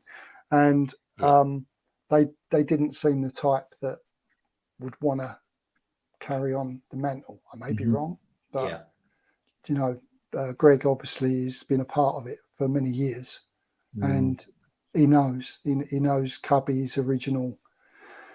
Whether they can still honour that, you know, Barbara always says, along with Michael, you know, whenever you have a problem making a Bond film, always go back to the books, look at Fleming, go back to the books. Yeah. And whether they continue definitely. to do that, or whether it's old news or just us doing wishful thinking and the future is going to be something else. You know, it'd be nice to have a crystal ball, wouldn't it? Or would it? I don't know. Yeah. Guns or cuddles, right? Yeah. Again, Interesting caption. Yeah. Again, it's words that remind me of the towel that goes behind it. I've never seen the man before. I know him now, and I've seen him in loads of films as well. But at the time on the set, I just thought he was another supporting artist like us who had just been upgraded, and they'd given him a nice little role with a gun to do a bit of shooting, and that was it. So I was quite happily approaching him and chatting to him and all that, and because I'd done the gun course. You know, and because he's using a gun, and I'm going, oh yeah, it's a Glock, isn't it? And all this, that, the other, blah, blah, blah. I was chatting away, and he was quite chatty and all that, but he did keep looking at me a bit through the top of his head. So I thought, well, a strange fella. But the reason he was doing that is probably because he didn't want me talking to him, you know, because I wasn't supposed to be, but I didn't know. But anyway, when I realised as the action ensued, and I realised he was pivotal and part of the plot, and I'm thinking, oops. And then I'm saying to everyone, do you know, isn't it? Yeah. He's been in this, he's been in that. And I go, oops. So I'm waiting now for someone to come up to me and saying, you were seen talking to him, you know, you got to go and get changed and get off the set. You know, I really thought that was, you know, that was my time to die. but then when, who was it? Somebody was grabbing hold of him. It was Craig, wasn't it? It was Bond. He was grabbing hold of him, and he was shooting, but he weren't using him as a shield. He kept moving him out of the way. And normally, when you get somebody with a gun and they're a shooter and they grab somebody, they're using that person as a shield. So that when someone starts shooting, they bring him in, so he takes the bullet and you don't. You know what I mean? So this is going on, and it didn't seem right. Every time somebody started shooting, he moved him out of the way, and then went bang, bang, bang, bang, bang, and he kept doing that. And then someone shot again, and he moved him out of the way, and went bang, bang, bang. So I went up to him afterwards and I said, forgive me for saying this. I said, but any idea of like when you grab an hostage is that you use them as your cover and all the rest of it and And he leant forward and he whispered as he sort of stared at me. And he said, it's because he's trying to protect me. I went, oh, okay. So I went back to my positions, shut up, and never said nothing more to him for the rest of the day. Yeah, learnt me lesson on that one. I see. Did you hear his accent beforehand, or was that just because he puts on a very thick accent? No, didn't hear. No, he just spoke perfect to me. He didn't talk with an accent. He was like normal. As I say, I thought he was one of us because, it was. See, it's interesting. You just don't know who anyone is, do you, on set? No. This is an interesting picture. Yeah, this is centre of the Spectre dance floor. When you look straight up, that's the centre, the ceiling, so it's all lit. And my position was actually right in the centre. I was sitting on they'd done like a parquet floor, all original parquet floor. And they had a big star in you probably remember it, big star in the middle of the floor. And it's that star, that's Daniel's marks when he comes on. He's sort of in the star, he's in the centre of the floor. We're all around him. And we were positioned on rehearsals where I am now, literally bang dead centre on the floor. And I was actually on that star. So we went over it again and again and again. My movements, how I like to move, react, step, fall, and all the rest of it. And then Patrick Bowe, the stunt coordinator, he said, when Bond comes in, he will be standing here. And he virtually stood on my fingers because he was right standing like there next to me. And he said, okay. And then he looked down at me and I said, but I need to move, and I'm too close. I'm in his space, you know. So he went, no. He said, you're Spectre. He said, you're all trying to kill him. He said, if he comes here, he said, just reach out and grab him. Just grab him. It's his fault that all this is happening to you all and all that. And he was really geeing us all up. You know, that we had to literally make a grab for him and everything else. But then on the day, it all got moved about a little bit. We gave them a bit more space because they wanted to see that spotlight coming down. They wanted to see it on the floor. They wanted to see a gap. Then as the music and the tension increases, we then actually enclose into him. They wouldn't see us coming into him if we was already there. So they would be difficult for him to build the tension. So I can see the reasoning behind it. But interesting to watch the format on how it all comes about. And how Definitely. Yeah. Was there anyone that got too carried away and just sort of went to grab Daniel and they were like, oh, hang on a minute? There was people that moved in a bit too quick because we're all sort of trying to all move at the same speed. You know, you don't want someone like, you know, running in as if they're running for a bus or something. You know, it would look wrong.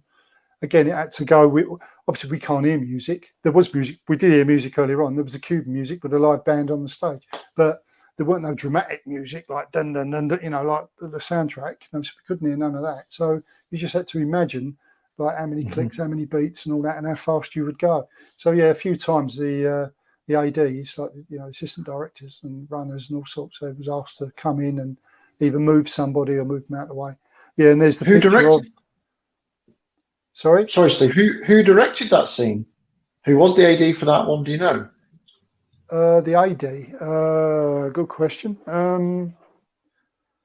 I do know, so I've wrote it down somewhere, but I can't think of it off the top of my head. The director was there, Kari Fukunari. He was there on the day. No, he was there, the main one. Yeah, he was there every day that I was there. Wow. Wearing his Crocs with his red, fluffy, big, thick fisherman's jumper and socks and woolly hat, and yeah, he was there every day. But yeah, there's the star on the parquet floor that I was talking about, and my positioning would have been literally bottom left of that picture. How Bond is standing, I would have been halfway along the longest part of the spike on that floor, where the shadow of the head is there. That's where I would have been laying, literally right on his legs. But they moved me back just off of the star so that we could create that gap, so the spotlight could play on it and then create the tension of people actually slowly moving in on him. So it creates that. That was good. Doom. Well, was there a decision made between who would fall down, or was it just randomly assigned? It's quite funny when you do it for the first couple of times. It must always happen on sets. You're all trying to go down. You're all trying to do something different. You don't all hold your guts and go, ugh, because that would be boring. So because it's a DNA gas, each DNA, like each person is different. It's like if you get a cold or God forbid, if you had COVID, you know, it affects you in a different way because of your DNA, your makeup, your body.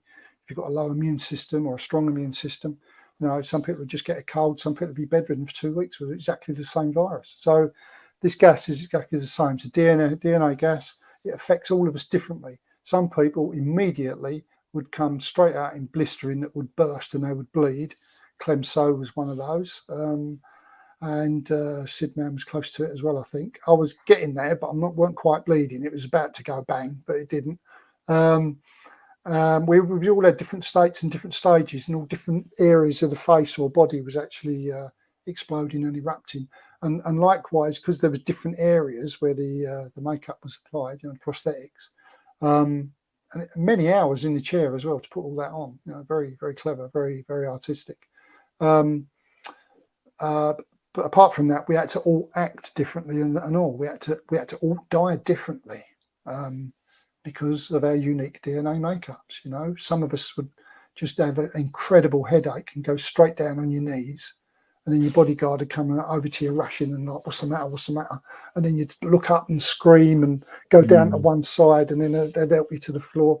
Others would just go pancake straight out, flat down.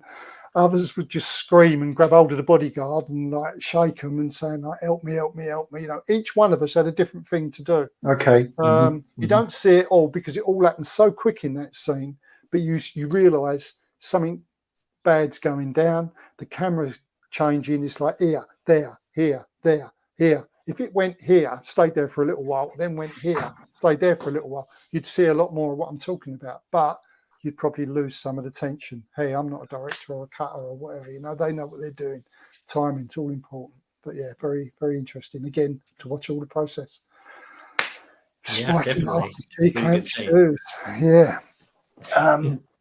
Right, yeah, all the spiky arses. Right in the middle of that picture there, you can see at the bottom of the staircase what looks like an aloe vera type plant, which to anyone who Yeah. Oh knows yeah. plants, they're very, very spiky indeed. Got like an hypodermic needle on the end of each thing. A lot of the plants in there were artificial. Some of them were artificial that look real. I mean, God, I mean, it's my trade, and yet it kidded me.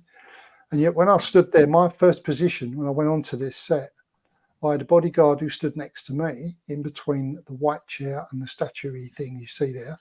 My position was with my back to the aloe vera plant. I couldn't step out anymore because that was the throughway to the doorway that sort of went out to the back of the set and obviously where people were coming in. And I would have been in their way.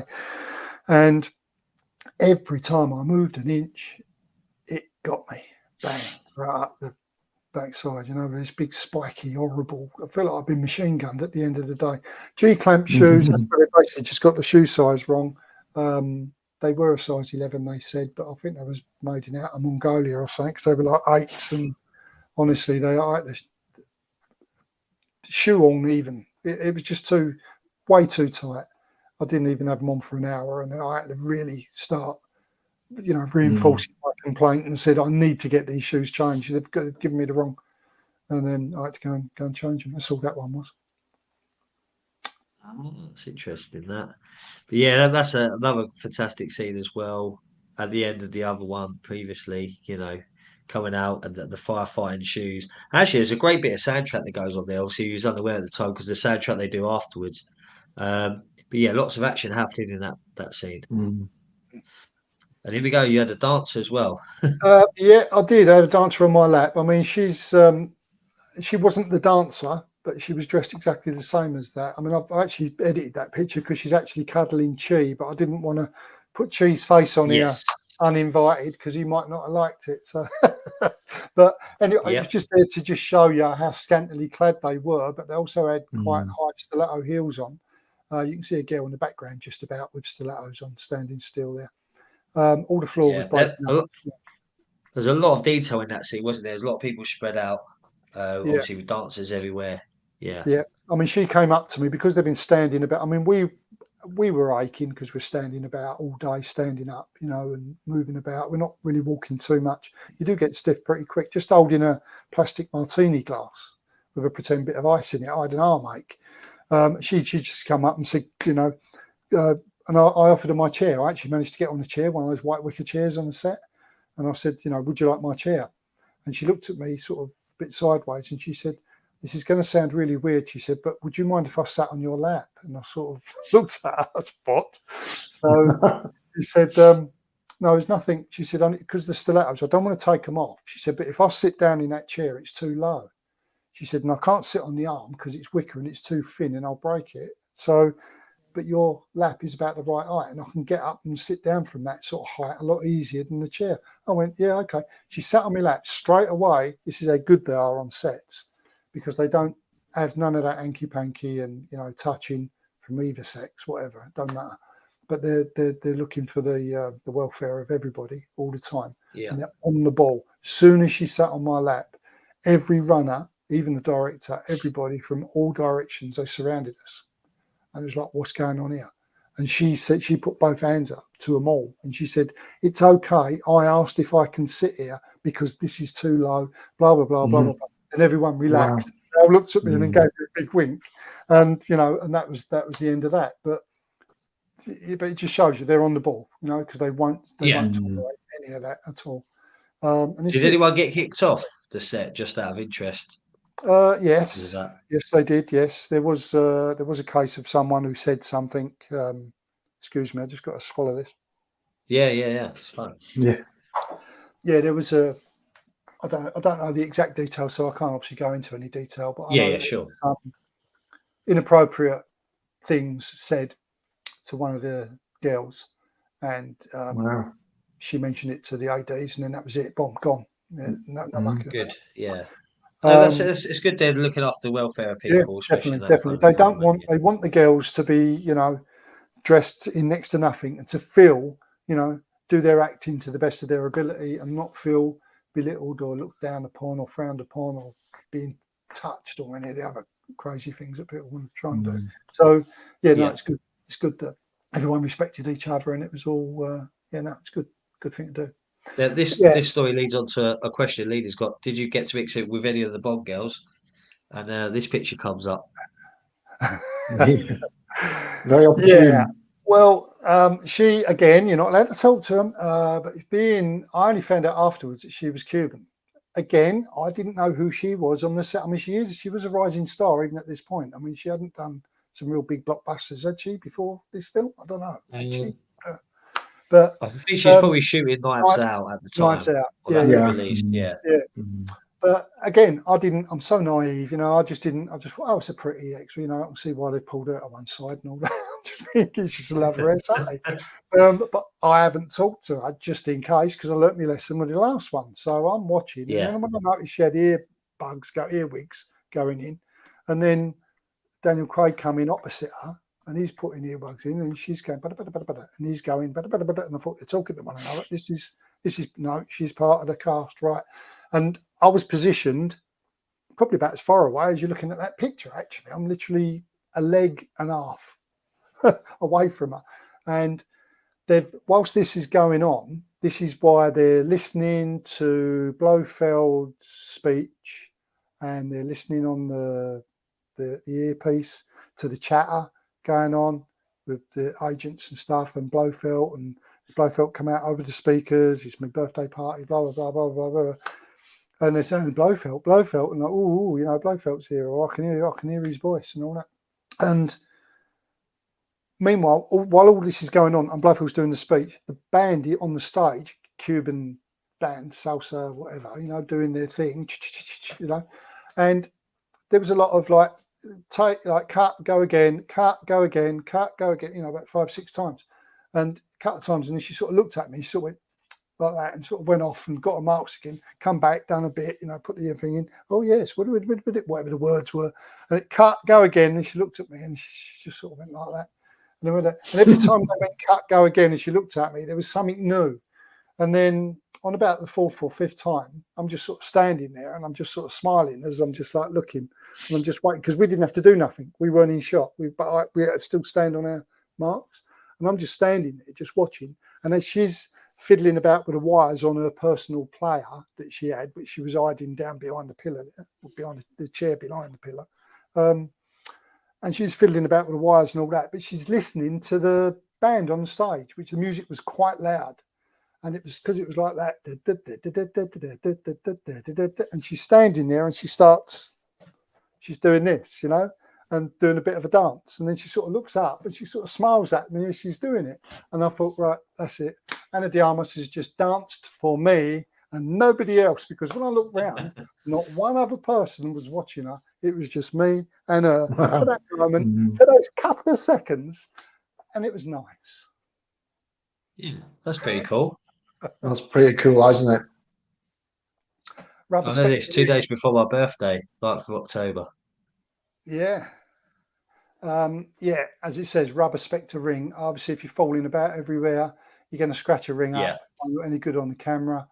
If it's real chrome or silver, it's going to reflect light. I didn't want that. Plus, if you do fall over and it's real metal, doing stunts and stuff, it could dig in your finger, start ripping your skin off your finger, blah, blah, blah, a million and one other things. So that's the reason we've got rubber Spectre rings. Also interesting, Steve, that they've gone to the detail of actually putting the Spectre logo on there, even though you're not going to be seen on it. Yeah, that's right. Yeah. That's a good point, Nick. Yeah. Obviously, the middle one is saying discarded call sheet and pulled out of the bin. Brekkie at 5 a.m. I mean, that was a rough call time. But bear in mind, this is time. Well, just another sort of question, Steve. How many cameras were actually going live at the same time, do you think? Or can you remember? On the set, I think there was about 4. Oh, okay. Yeah. Because they're obviously all different. Yeah, one above and... Yeah, one above and then one. They have to be careful, because obviously last thing you want to do is film from here and you can see the camera over there. So no, of course, sure, yeah. Constantly moving, everything's on wheels. Even the monitors they look at, they've got massive plasmas, that all Yeah, fold up yeah. boxes and all on wheels, and they'll just get moved out.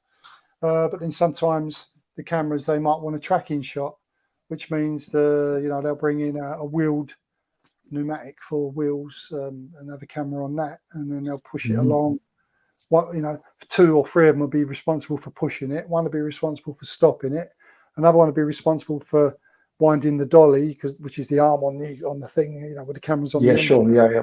And then one would move it that way, another one would move it that way, and then the camera operator would actually zoom in at the same time. So it's quite a complicated little movement, and sometimes they'd have to rehearse again and again to get it right.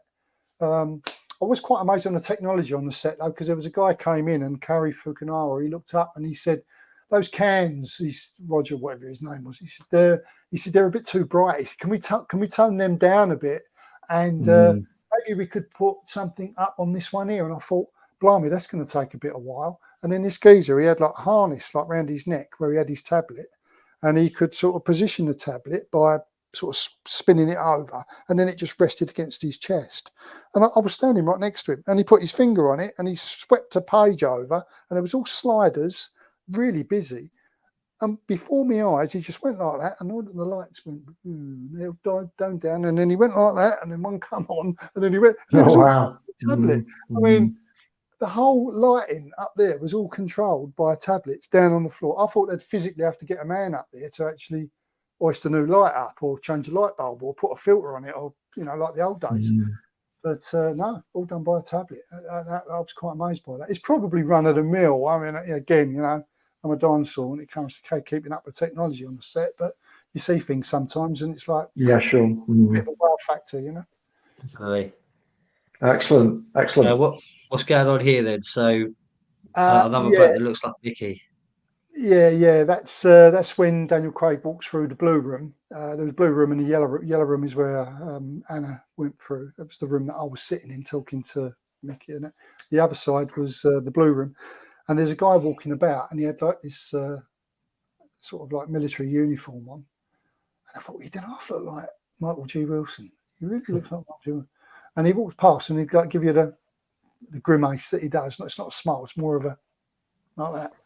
And several times he walked past like that. And a couple of times he went, "Okay," like that. When he opened his mouth, I thought, it is him. So that's when he done his cameo role. When Daniel's walking through. Oh, yes. There he is having a drink with another guy who looks like him as well. Don't know if you noticed that. It looks like his twin. I don't know if he's just standing for me at Michael G. I don't know. But yeah, so he said, "God, it looks like Michael G." And he go, "No, it ain't."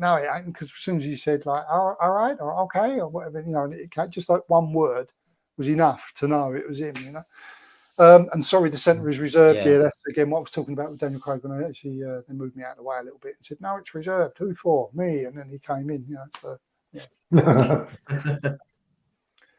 Well, yeah, he gets a reservation. It'll be interesting if we said, "Oh, that's Michael G. Wilson," and someone actually said, "No, that's the Skip guy." That would have been pretty cool, wouldn't it? They tied in pretty nicely. Yeah. What's this eye line take?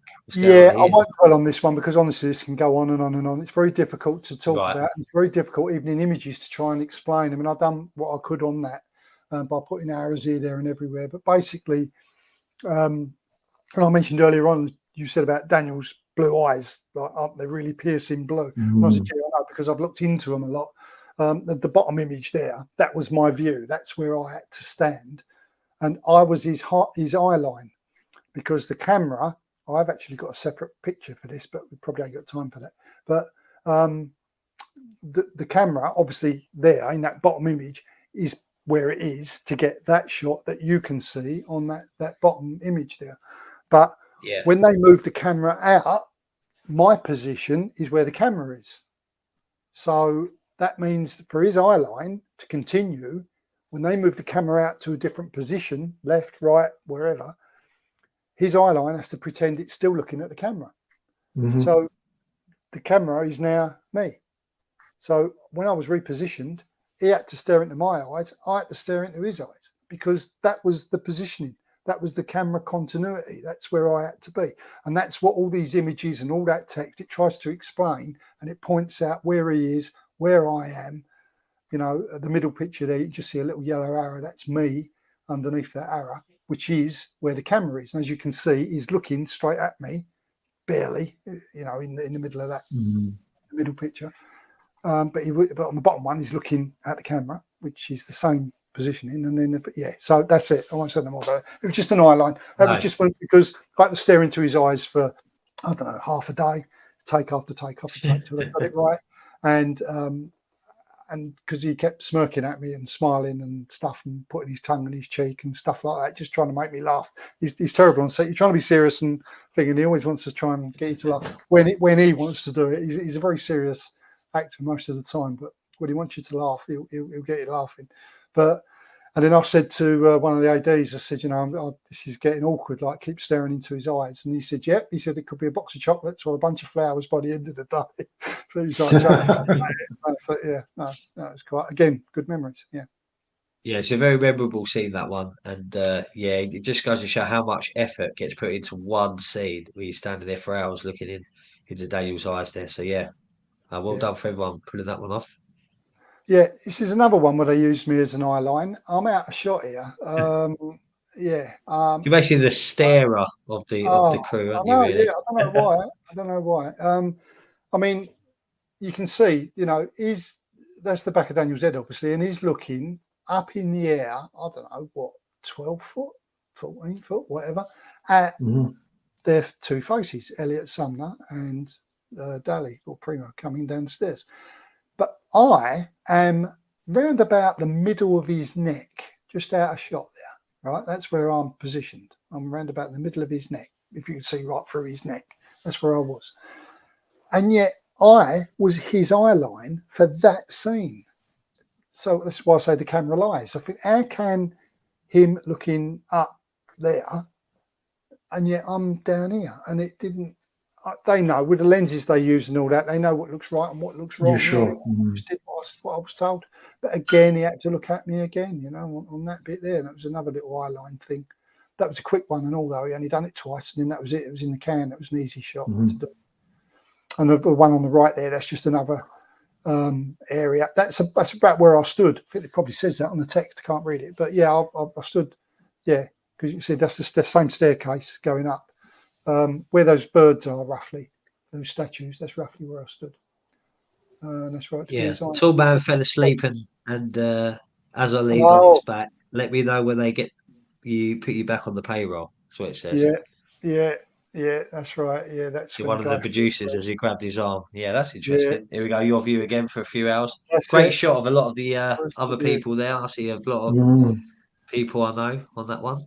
Yeah, I edited this photo a little bit. I haven't added any characters or took anything away from the scene, because in the scene you either see Daniel in focus or you see the crowd in focus. Oh, I see what you've done. Yeah, okay. Camera shifts, so I've actually put everyone in focus, so it just makes a bit so you can pick people out. But great image there. You see Bridget and Anya. Yeah, she's there on the pillar there. I see Clem over there, and there's that Chan at the front as well. Chi, next to him. Yeah, and Anna's right at the back. Yeah. Bridget Miller. Group shot, that. Yeah, it's a good shot. Sid Mann's just off to the left on that one. The legend, really, Sid Mann and Clem, they know more about this guy than that. I was hearing from them what was going on. They called him the. If Sid's watching this, he's probably laughing now, and Clem. But I mean, it's like a Marvel character, the legend. He was somebody who, but they'd move a camera, and this guy, because he wanted to be as much on film as he could be. Right. I mean, everyone would love to get a bit of screen time, you know, but this guy... He was going out of his way to make sure... going out of his way to put himself in front of the camera's lens. And then the camera would move like 180 degrees, and he'd move as casual as you like, so that he'd move back into the shot again. And they'd film again, and then they'd film again. But again, being professional, they realised he was doing it, and they nipped it in the bud. But I mean, he managed to move quite a lot of times, but they just kept laughing and going, look, the legend, he's there now. Up there, he's there. Now he's there. And you're all meant to stay where you are, you know. Mickey G's photographs, I mean, every Bond film that I've been associated with, it makes it sound like I've been going for ages, isn't it? The last 3 Bond films of Daniel's that I did, Skyfall, Spectre, and No Time to Die, and Michael G. Wilson, has taken pictures of the sets, all the people in full costume and everything from vantage points where it'd be the elevated part of the set, you know, so you would go up the stairs and get a nice aerial shot down on everyone. And I know Greg Williams does some fantastic photography. Nicola Dove as well. She's a professional photographer. She's done a lot of the imagery and that, and some fantastic imagery. But Michael G. Wilson, he's got almost a spy camera. He's got this little camera, and it's a quality camera. And he's almost covert when he takes the picture. It's like, and he goes like, click, like, and then he looks the other way as if like he didn't do it. And he done that on all of the films. Now, again, you could have an exhibition just on the photographic works of Michael G. Wilson, because he's going to have some imagery no one's ever seen. And he took lots of me. He was actually, you know, he was pointing it directly at me. I mean, there was no mistake in it. And he took several because of how we were dressed, what we were doing, and where we were, and you know, the set. You're sizing you up for one of the future films, Steve. No, I don't think so. No, I think it was. it weren't just the person. I think it was. No, I know. Yeah, it's just the set. Yeah. And when it all comes together, you know, it's like with, you know, because he walks around the set, he sees it constructed, and then when it's all done, it's finished. The water's on the fountain. You know, the lighting is done correctly. It's now filled with people. You've now got dancing girls. You've got guys in tuxedos. Suddenly the place is alive. You believe you're there. The band's on the stage. It's real life band playing. Blofeld's talking over the speakers. The whole thing, it's just all, it's alive. And it just movie magic, as they say. But yeah. But no. Well, that's a pretty cool thing that he's actually got a personal private archive of all these pictures that are unreleased. And you may be on there, which is pretty cool as well. So when he's at home flicking through his pictures, he might see you pop up. Yeah. Yeah. Oh, and I think that's the end of it. That is the end of it. I said end of part one, but hang on. There's the dance I already discussed about. I already mentioned that. The dance. That's the sort of look that she was giving me. She may have, if you could imagine her swaying from side to side, playing with headphones as she's doing it. That's the distance. That's exactly where she stood, and it was that. So really, where she's been. That part has been took. That's basically that's the area. So, I reckon she'll get into a lot more films. I think her star's really going to rise next few years. Dan's box. Oh, this is a very iconic photo to the right. I see that one do the rounds. Yes, you know, it's the little box he's sitting on. It's on the stairs there in Matera with his lines and script and call sheet inside. You can just see it. And if you did zoom into the little insert picture in the centre there, it actually does say on the side of the box 007 DC. Now that is on the set, and I had a tuxedo on, and we was on the Spectre dance hall, and again the legs were really aching, dying to sit down. Couldn't sit on the edge of the fountain, couldn't sit on the edge of the flower pot, couldn't sit because we've got tuxedos on it. What is, you know, black tuxedos, and there's dust everywhere. Couldn't at all, anywhere. No seats available. We're really, really aching, really, you know, suffering. So as soon as you could grab, you just leaned on something that looked clean or whatever. Suddenly, right out the blue, I looked down and there's this little black box with a little cushion on it. And I thought, and I'm looking around and there's nobody sitting on it or anything. And I thought, that's handy. So I just sat on it. And I was there for about 5 minutes. And one of the ADs, he came walking past with his headphones, took his headphone off, and he said to me, "You won't like it if you make it warm." And then sort of stuck his thumb up and carried on walking. And I went, didn't have a clue what he's going on about. And then Cary Fukunaga comes out and said, "Did he tell you he wouldn't like it if you make it warm?" So I said, "Yeah." I said, "What does he mean?"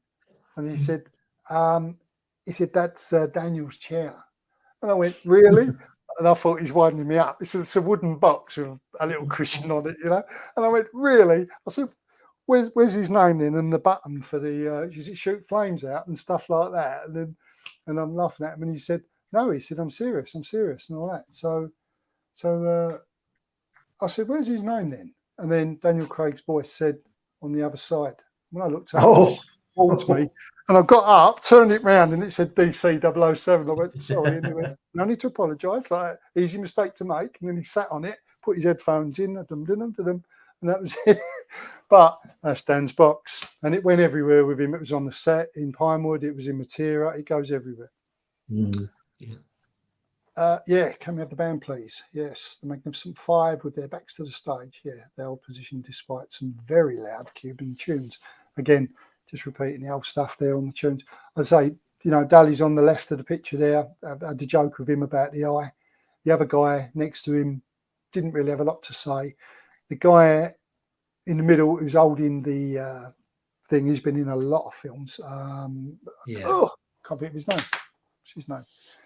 The other guy, a younger guy, I didn't have to talk to her. Elliot It's Sumner. Philip, isn't it? Philip, yes. Philip something. Heimer, no. Fema. Philip Feimer? Yes, Philbar, that's it. Filmer, yeah. That's it. Yeah.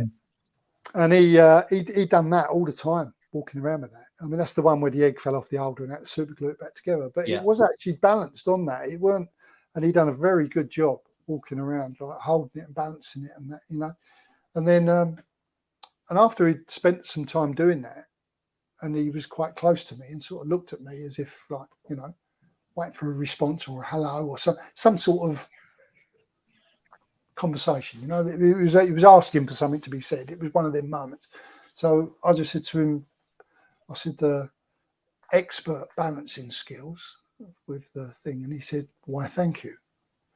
I said, with the skills like that, I said, after this, I said, you get a lovely job as a Spanish waiter. Do you know? And I thought it'd just get a giggle because that's all I meant by it, you know. He took umbrage to it. I mean, genuine. The guy, he threw the tray up in the air. The egg went one way, tray went the other way. He kicked the pillar.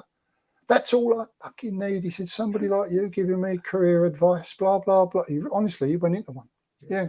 So I don't know if he just had a bad day, a bad night, or both, or what. I really don't know, or whether that's his nature anyway. But I've only met a couple of people on sets like that. Generally, people are there to do a job. Get together and don't know. But it was a little bit uncalled for. I mean, I didn't, you know, I was pointing at his face and screwing up to the man and insulting him. I just said an harmless little thing, you know, expecting a laugh. There's a bit of an overreaction from him. That's right. Hopefully the eye was all right. Yeah. Yeah. It's just as well he didn't call him Manuel. This is it. But Elliot, this is Elliot again, who was on the end of that lineup. She was not very chatty because I think she knew that we weren't supposed to talk to him and all the rest of it. Yeah. And again, you know, I didn't recognise her. I don't know who she is. You know, I was chatting to her and I said, because she just had holsters, brown thick leather holsters with brass carabiners on a back harness, but the holsters were held sort of against her body underneath her jacket, and they were just holsters. They didn't have guns in them. And I said, I'm just interested. I said, what guns you going to get? I said, because I've done a shooting course. I just wondered what you're going to have. And then she said, well, she just leapt forward. She said to me, well, let's put it this way. She said, I'll clear the room. I went, oh, okay. It turned out she had two Uzi M11s or whatever they're called. Yeah. And she did. She sort of shot the place up. She's got one in her hand there. I don't know, or two maybe. Yeah. But then afterwards, people were saying to me, because they saw us talking, we was back at the marquee in the green room, like the holding area, they'd say, Carl, what's she like? You know, oh, to the Elliot. And honestly, so nice. Sounds like I'm making it up, but I'm not. I'm like this with anyone I talk. If I don't recognise them, I don't recognise them. I mean, I can't help it. But yeah, and they said, oh yeah, you know who it is, don't you? I went, no, it's Elliot Sumner. I go, still none the wiser, you know, Elliot Sumner. Yeah, so oh, it's Sting's daughter. Ah, right, okay. And then because you get home, you do your Googling, musician in her own right and all the rest of it. I now follow her on Instagram and yeah, and we have a little to and fro sometimes. But yeah, no, it's good.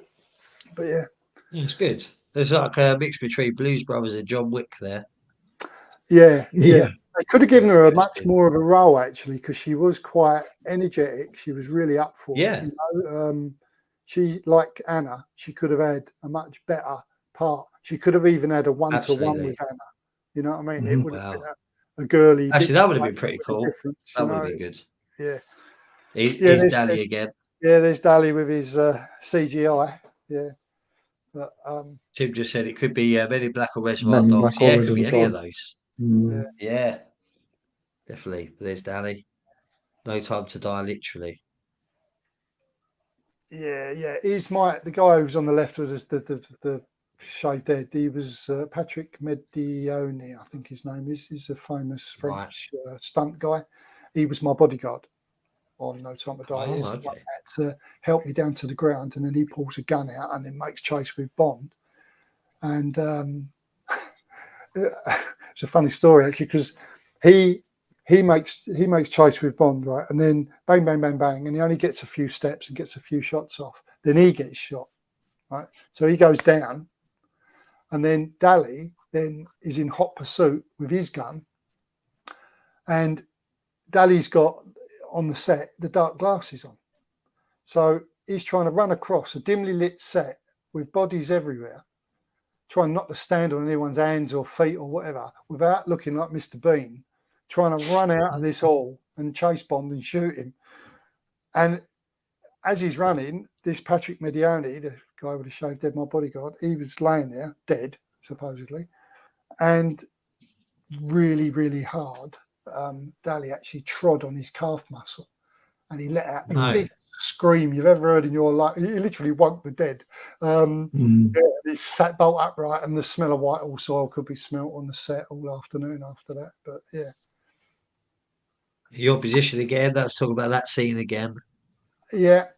I'm sort of bottom of the picture left. You can see the guy holding the tray, and I am literally touching the tray with my martini glass, looking up at the gas and everything else.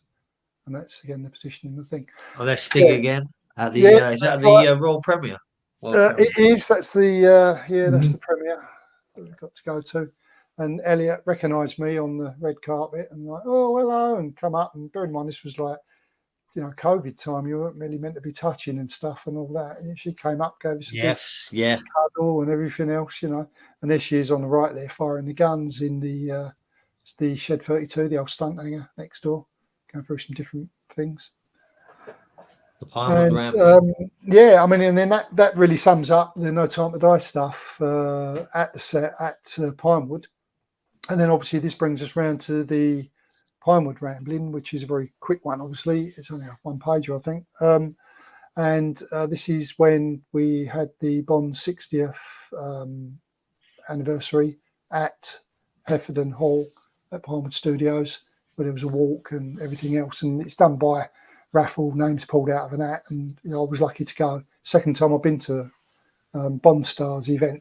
It was arranged by them, and I was there with Sid Man, and we actually saw what's the name there, Philip Dewhurst. Actually, he was there with his son. We didn't talk to him, or we didn't really know him, but I just caught him. I only know he was there because I was doing some covert video of my own with my little miniature spy video camera, my little 4K camera, and I was just watching the playback, and I thought, oh, it's him. Oh, it's you realise people were there. But basically, we had something to eat. We see AJ there as well. Had a nice chat with him, AJ Chowdhury, and I saw you there as well. You did. You saw us there as well. Really forgot that, Nick. Oh yeah. Yeah. Covert. He was in the shadows. Yeah. I was in the shadows. Yeah. Anyway, and then that was we sat and had lunch on Chris Corbold's table because there was no other tables available. Me and Sid Man had a plate for lunch, and I said, "Is this the VIP table?" And he just sort of stuck his bottom lip out and said, "No, not at all." He said, "Sit down." And that's him actually there in the right-hand picture going, "No, this ain't the VIP table. Sit down." Anyway, and we sat there, we had our lunch and that, and we started chatting to him about vehicle stunts and working behind the scenes on Bond and stuff like that. It's a shame I couldn't have recorded it all actually on my video. I should have asked him if he would have minded. He probably would have done, but yeah, it was just one of those moments where it was just you and him. Me, him, and Sid as well was involved. And there was other people coming up every now and then asking him for signatures. I was saying, "Go away, it's mine. Go away."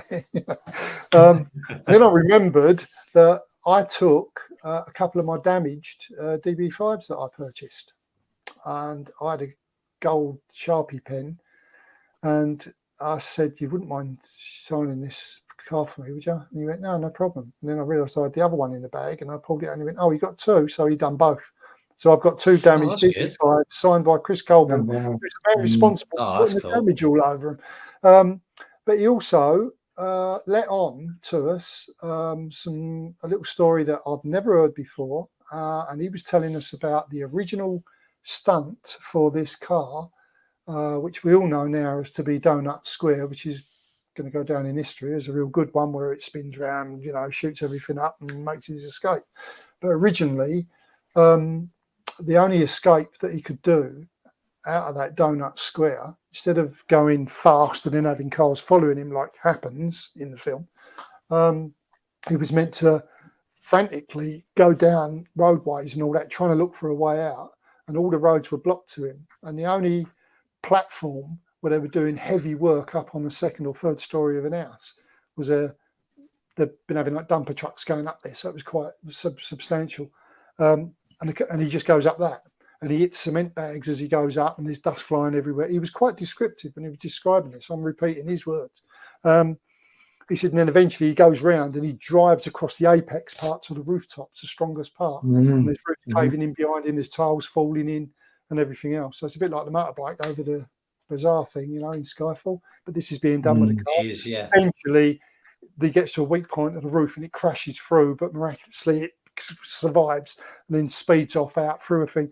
They built it all. They built all the ramp, all of the ironwork, all of the hydraulics, all of the cabling, everything. It was all done for the stunt. And then when the producers turned up, which presumably was Michael and Bob, they looked at it and said, it's very nice, but no. So he didn't do it. And he went, okay. And he didn't argue with him. Wow. Yeah, but that was the story of the original what's supposed to have happened after Donut Square. Wow, that's an alternative. Heard it from the man himself who signed me cars. So that was good. Yeah.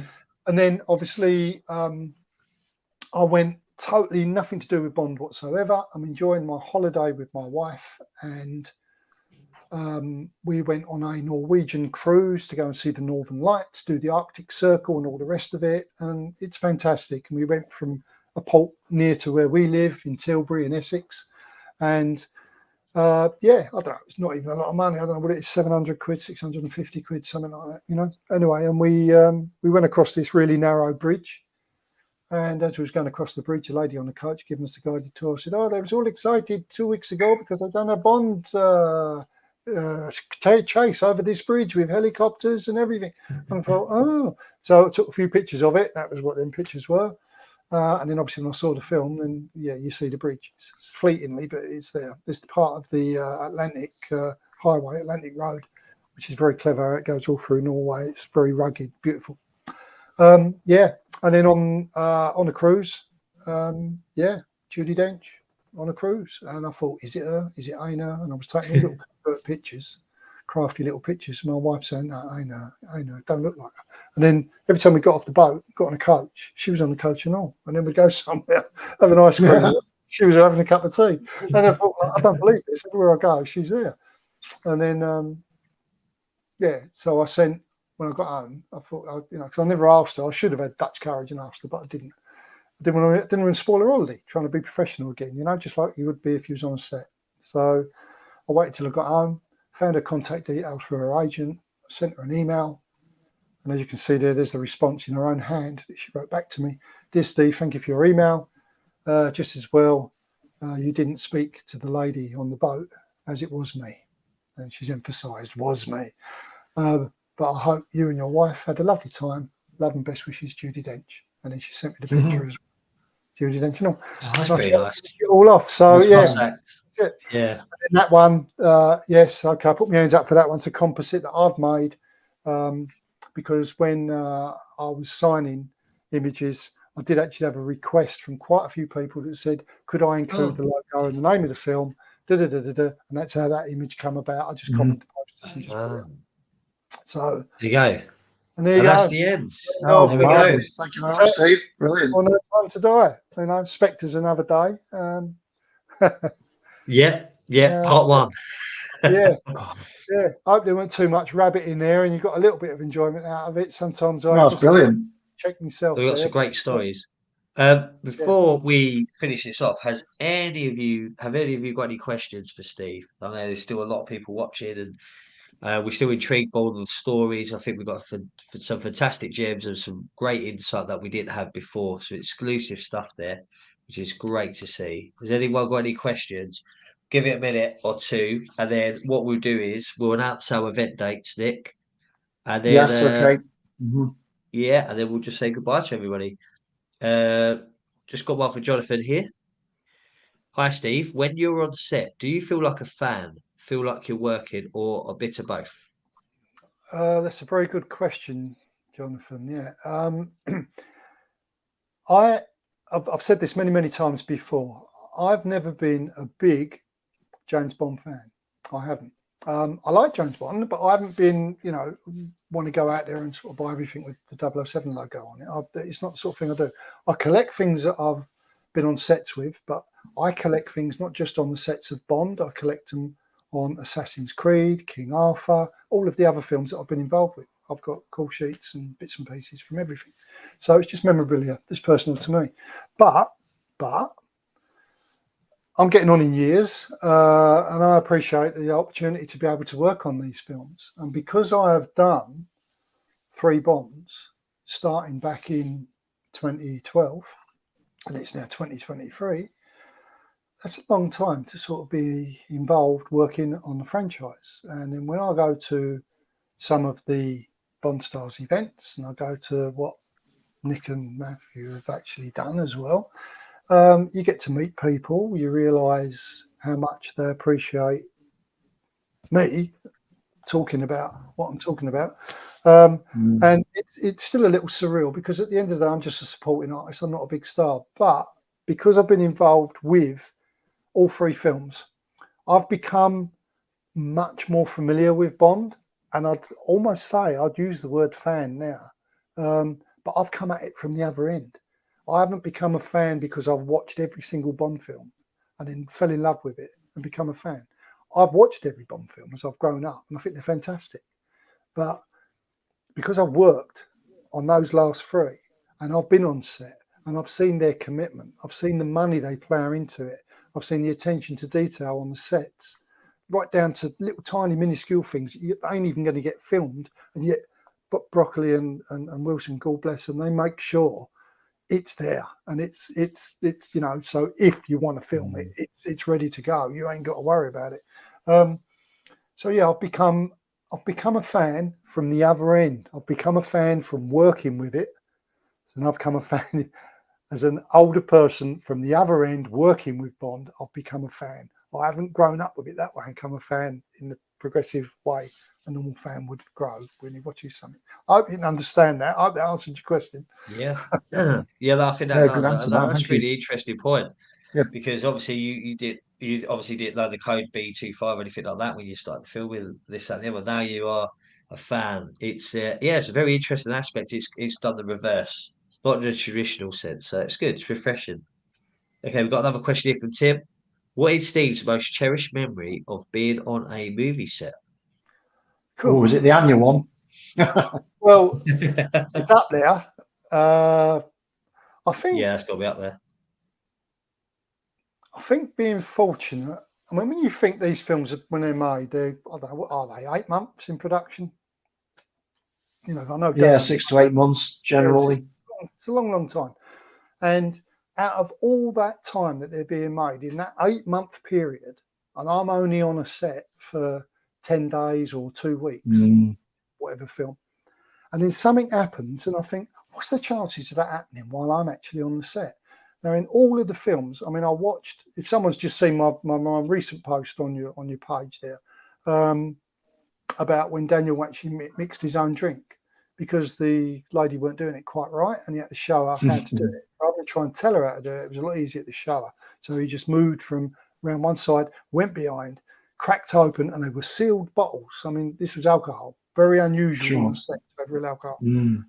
And they opened them up, and he opened them up, and he actually done, and he mixed a proper drink, and he shook it, and this, that, the other, and then that was it, and then put it down. And then when you see her doing it, she's shaking it as if she's done it, and then when she pours it out, but it's the one that he made, it's not the one she made.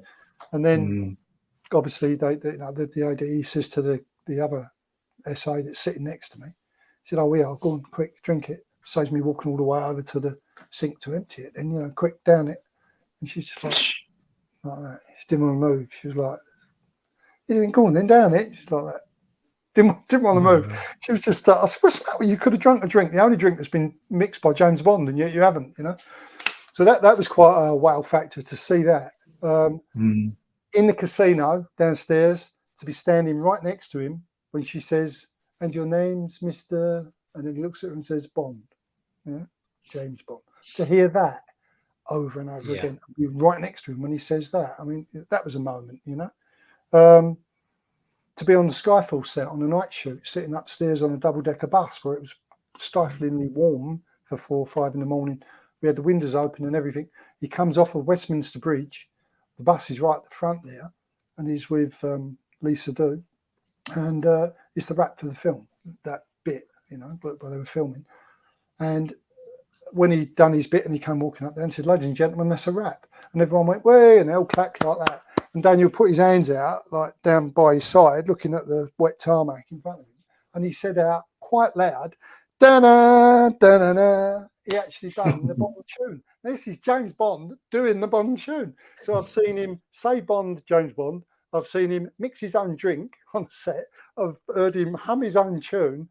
It's surreal to actually hear a James Bond doing all those things. So, yeah, that's so the cherished, Tim's question there, the most cherished memory of being on a movie set. I think it's those little things, because most of the other time you're there to do the job, you're on your marks, you do what you're told to do, walking about, falling over, doing what you want to do. But when you get little things like that, it's apart from definitely. Daniel nearly got me into trouble because he pretending there was sex acts going on in the booth I was in upstairs, but that's still embarrassing now, really, to even talk about that one. Yeah, well, before we say goodnight, and I just want to say thank you very much, Steve. It's been a real pleasure tonight. Yeah, thank you very much, Steve. Thank you. It's always interesting listening to your stories. These kind of nuggets of information we wouldn't have had if you hadn't relayed them back to us. Also, we do appreciate that. And obviously, at the event last year, which you appeared, so it was great for you to give up your weekend for us. Yeah, no, more than happy. It's a pleasure to do it, and I'm still again gobsmacked that there ain't, out of the hundreds, nay, thousands of people that work on the Bond films, that there are not people that simply do what I do. They're just accurately recorded day-to-day life, which I suppose they feel isn't, I talk to anyone, a painter, the carpenter, the electrician, the sparks, anything, because suddenly you hear something. Do you know, this is the 7th Bond film I've worked on, really? Yeah, I worked on the Connery one, the Bob Goldfinger. Yeah, the thing at the back. Yeah, I lay in the back and push that up. And what? And all these stories come out. So you don't know. Just talk to anyone, and if they want to, I don't. It's not. There's a fine line between striking up a conversation and becoming a pain. So most of the time, I'll keep tight-lipped. I'll wait for people to say something to me, and I'll say something back. We play a game of tennis conversation. So not one of us is carrying the words all the time like I am now. Yeah, definitely. Oh, brilliant. Thanks very much. Right. That goes in nicely to our next event date. So, Nick, we've got 2 event dates showing up here. So, Saturday, 22nd of April. The April one, what is that evolving at the moment, Nick? Well, we've got, it's going to be around Ian Fleming. It's going to be a London location. We're going to be having a walking tour. Yeah. And we get together in a venue later on. I nearly said the venue then. Yes. Yeah. Well, we'll keep the venue under wraps, but I think for it's very well ticket, positioned venue. It's a very well positioned, it's a very secret, well positioned venue, and I think we're gonna. This is a week after the 70th anniversary of the book launch, and it's a nice kind of location. It will be really cool, and I think for the ticket price as well, what we've worked out is we get a 3-course meal and a drink and entry in for less than 60 quid, which that really, sounds good. I think in a central location in London, I think that usually costs about 80 quid just that alone. So that everything is going to be thrown in. We don't do it for profit, as you know, and anything left over we give to charity. So we'll announce more details about that once we've got them, and obviously any guests we can get hold of. And then the Saturday, 28th, Sunday, the 29th of October is our bigger event, which, we did a really big event last year, 3-day event at Pinewood Hotel, at Pinewood Studios, this, that, and the other. We've still got some working out to do, but we're pretty much narrowed down what we're going to do with it. So exciting times, Nick. Indeed, yes, plenty to look forward to, and also the online missions too. So yeah, it's going to be quite a jam-packed year this year. Yeah. Busy year. Right, gentlemen. Well, I think that's it for tonight. But thank you very much, and for everybody else, subscribe to our channel, and thank you very much for joining us all tonight. Yeah, thank you very much for watching, and see you soon. Thank you very much, Steve. Thank you very much. You're welcome. Cheers. Cheers Good to night. everyone else out there. Cheers. Cheers, guys. Shaken, not stirred. We'll return.